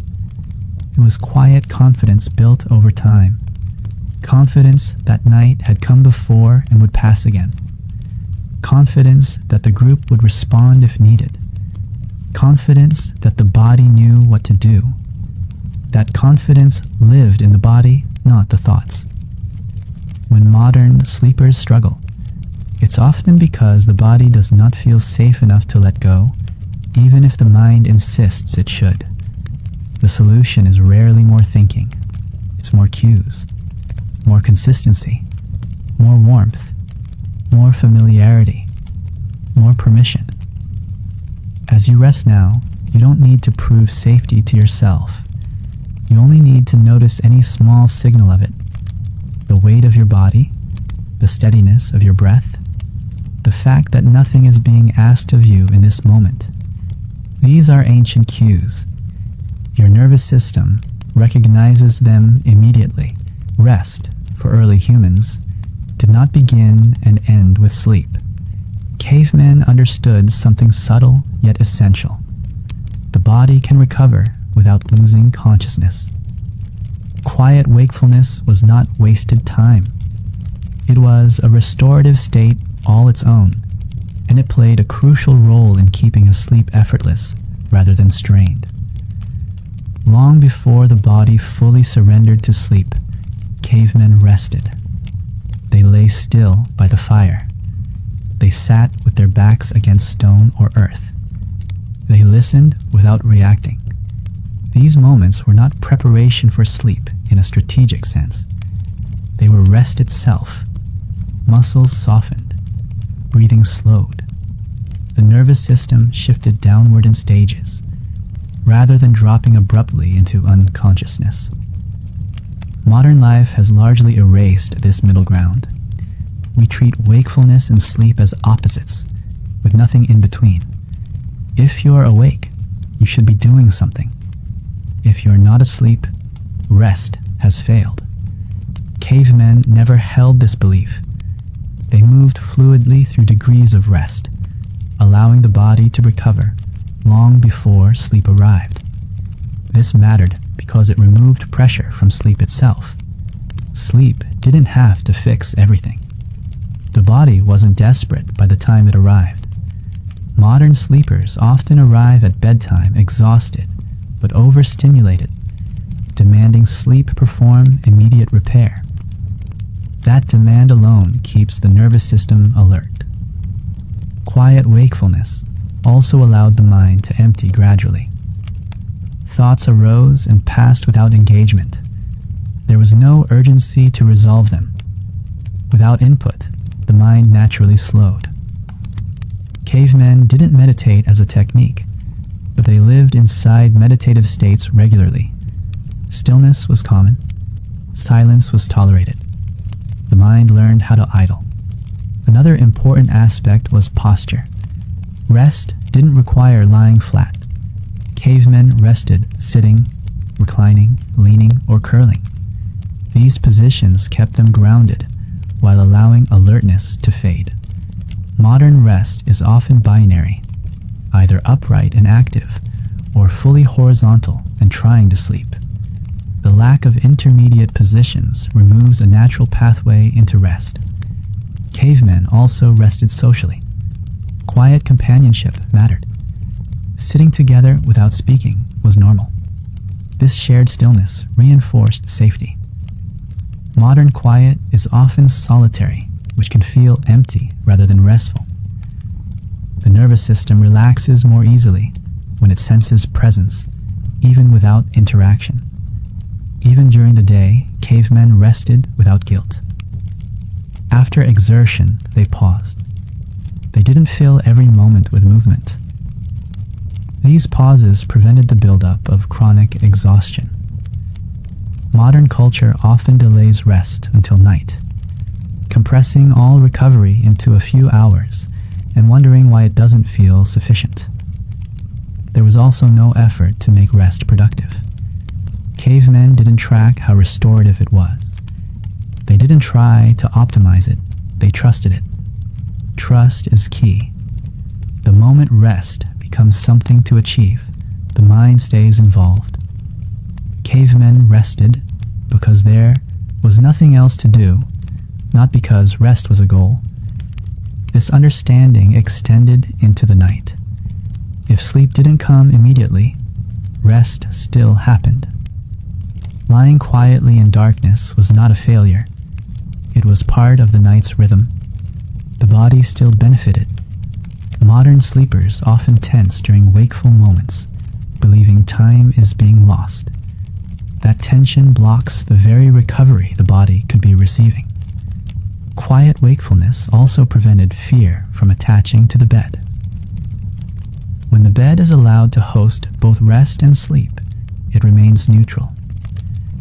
When it becomes a battleground where sleep must occur, anxiety grows. Cavemen never designated a space where sleep alone was acceptable.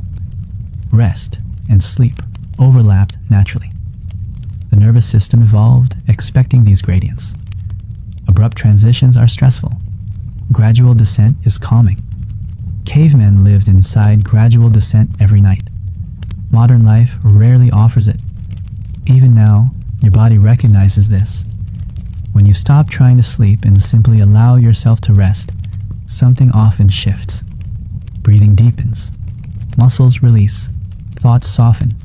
Sleep may follow or it may not. Either way, the body recovers. This is not something you need to practice or perfect.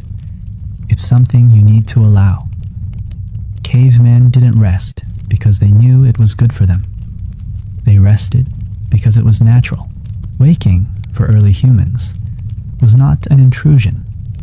It was not an event that shattered the night. It was a gradual return, as gentle as sleep's arrival had been. Cavemen did not experience mornings as a jolt. They experienced them as a slow unfolding, and that difference shaped not only how they woke, but how they slept the night before. The body needs to trust that waking will be safe in order to fully let go into sleep. Cavemen had that trust. Dawn never arrived violently. Light crept back into the world in stages. The sky softened. Shadows retreated. Birds began to call one by one. Temperature shifted subtly. The nervous system sensed these changes long before the eyes fully opened. Wakefulness emerged naturally, without shock. Modern waking is often the opposite. Alarms cut through sleep at arbitrary moments. Sound appears suddenly, without context. The body is pulled from deep states before it has finished its own cycles. Over time, the nervous system learns that sleep is dangerous because it may be interrupted harshly. That anticipation alone can keep sleep shallow and fragmented. Cavemen didn't wake because they had to. They woke because it made sense to. Light returned. Activity resumed. Hunger signaled. There was no immediate demand placed on the mind. The body could stretch, shift, and orient itself before action began. Modern mornings often demand instant cognition, decisions, responsibilities, performance. The nervous system braces itself in advance, and that bracing begins the night before. Another forgotten aspect of waking is movement. Cavemen didn't leap from stillness into intensity. They rose slowly. Bodies warmed up. Limbs loosened. Movement unfolded naturally. This gradual activation prevented stress hormones from spiking unnecessarily. Modern mornings often require immediate precision and speed, pushing cortisol high before the body is ready. Cavemen also woke into community. Others stirred nearby. There was no sudden loneliness, no abrupt silence. The presence of others softened the transition. Modern waking is often solitary, amplifying disorientation and stress. Even small cues of shared presence can change how waking feels to the nervous system. Morning light itself mattered. Natural light told the body exactly where it was in the day. Cavemen didn't wake in darkness pretending it was day. Their circadian rhythms stayed aligned because light and time agreed with each other. Modern lighting often confuses this alignment, contributing to fatigue and restless sleep later on. There was also no immediate evaluation of the night. Cavemen didn't wake and assess how well they slept. They didn't judge the night as good or bad. They noticed how they felt and moved accordingly. Modern self-evaluation keeps the mind engaged with sleep long after it should have let go. Even if sleep was light or fragmented, cavemen trusted that rest would balance itself. A lighter night might mean a slower morning, a short nap later, less exertion that day. Modern schedules rarely allow such flexibility, forcing the body to perform regardless of how it feels. That rigidity feeds sleep anxiety. Mornings also didn't carry emotional residue the same way. Dreams were acknowledged or shared. Feelings were expressed. Nothing was rushed aside. Modern mornings often suppress emotional content, pushing it back into the system, where it resurfaces at night. The key insight here is simple but profound. Sleep begins in the morning. How you wake teaches your nervous system what to expect from rest. Cavemen woke gently, so their bodies trusted the night. Modern abrupt waking teaches the body to stay guarded. Even now, you can feel the difference. Imagine waking without urgency, without sound, without immediate demand. Your body relaxes at the thought. That relaxation isn't hypothetical, it's memory. Cavemen didn't think about sleep the way we do now. That may be the most important difference of all. Sleep was not a problem to solve, a performance to optimize, or a state to monitor. It wasn't separate from life. It was woven into it so completely that it barely needed attention. And paradoxically, that lack of attention allowed it to work perfectly. Modern sleep culture is saturated with effort.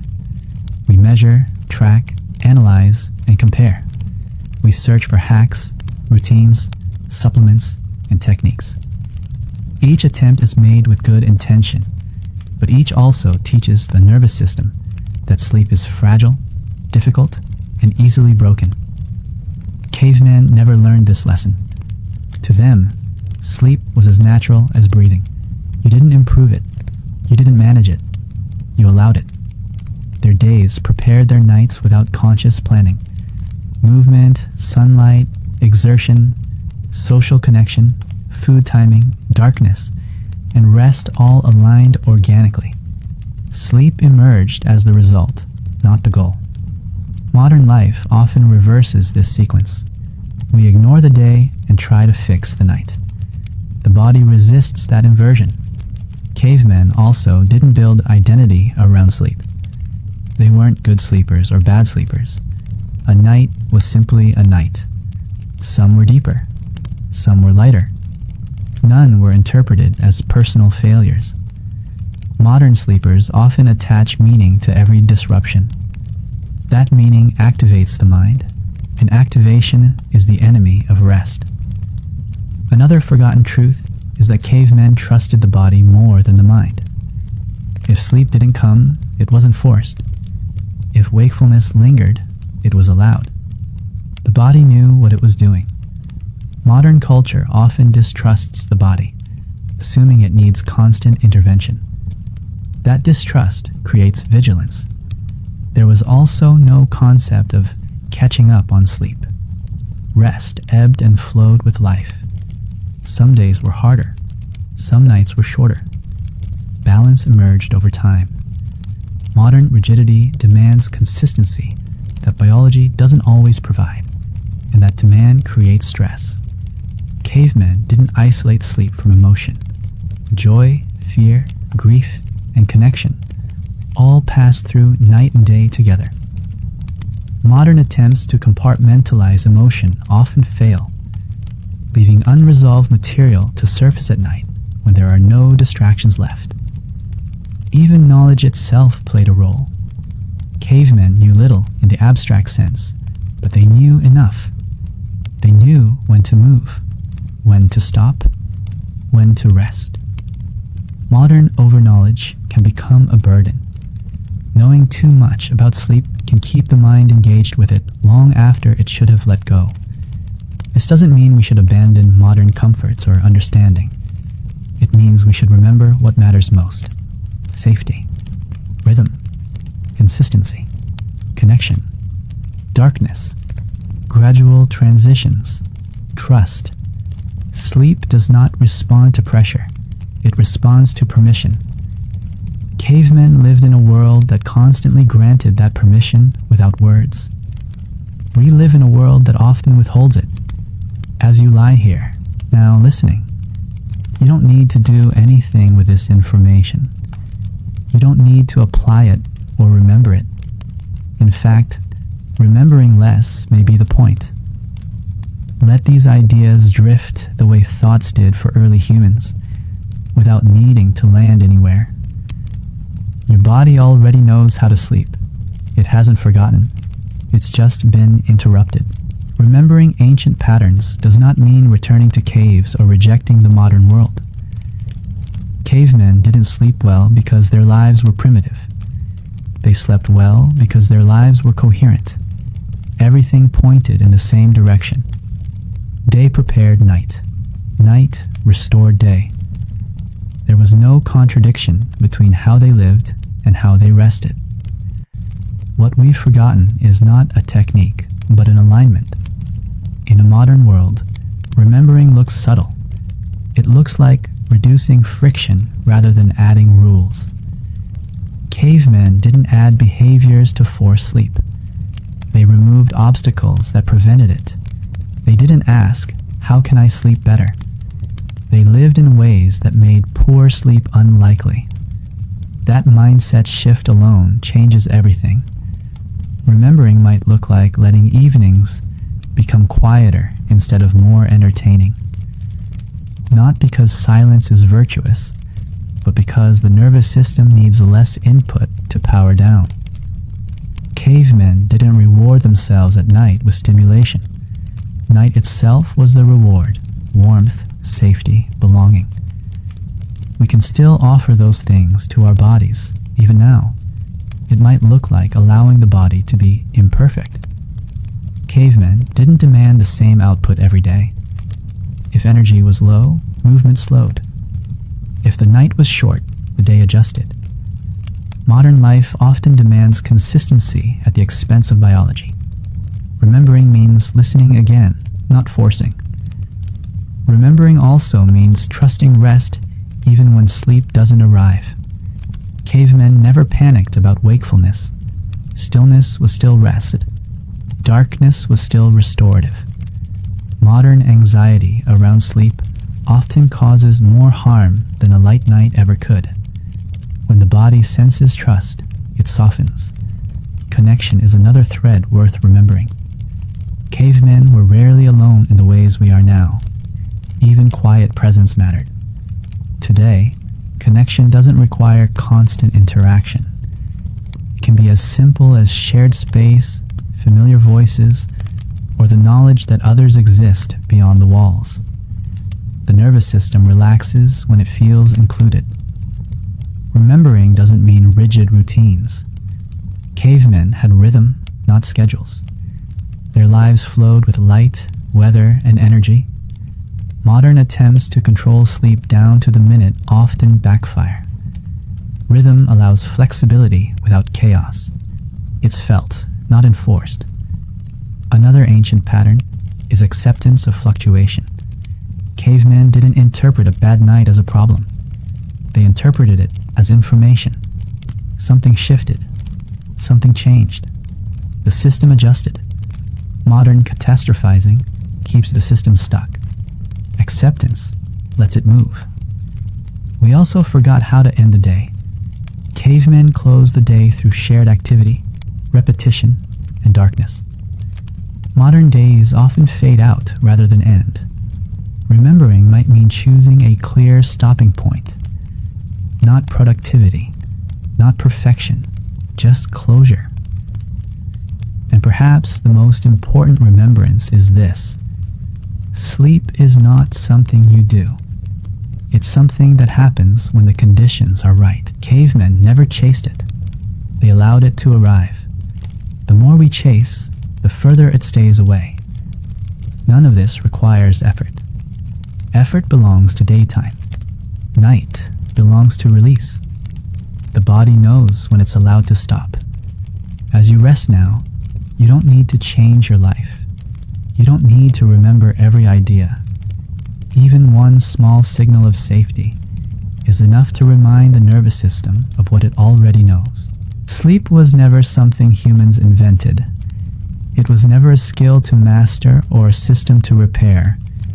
It existed long before language, long before stories, long before names. Cavemen didn't discover sleep. They trusted it. And that trust may be the last thing we need to remember.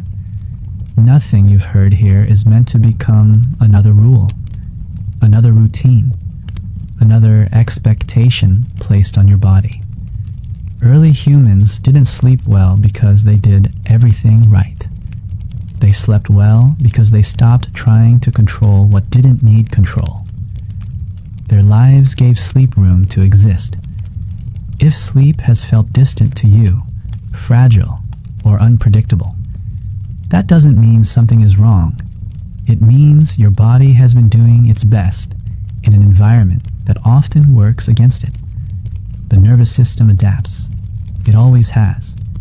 Sleeplessness is not failure. It's information.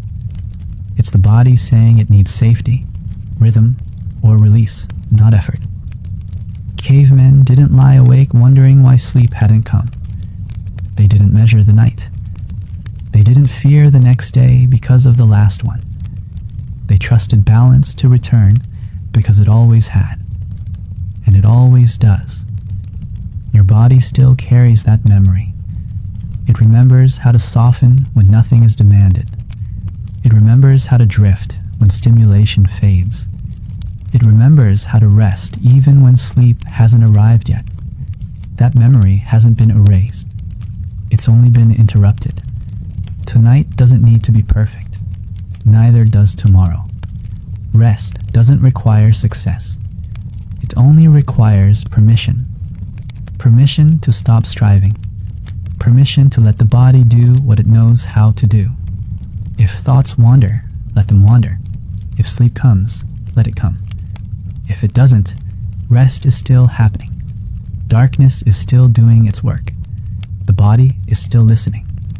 Long before clocks, before alarms, before glowing screens, humans slept under open skies, surrounded by familiar sounds, trusting that night would pass and morning would return. It always did. It still does. If you've made it this far, thank you for spending this quiet time with me. Sleepless Caveman was built for moments like this, when the world slows and we remember something ancient together. If you'd like to keep exploring these forgotten understandings, you're always welcome back here. Until next time, let the night be enough.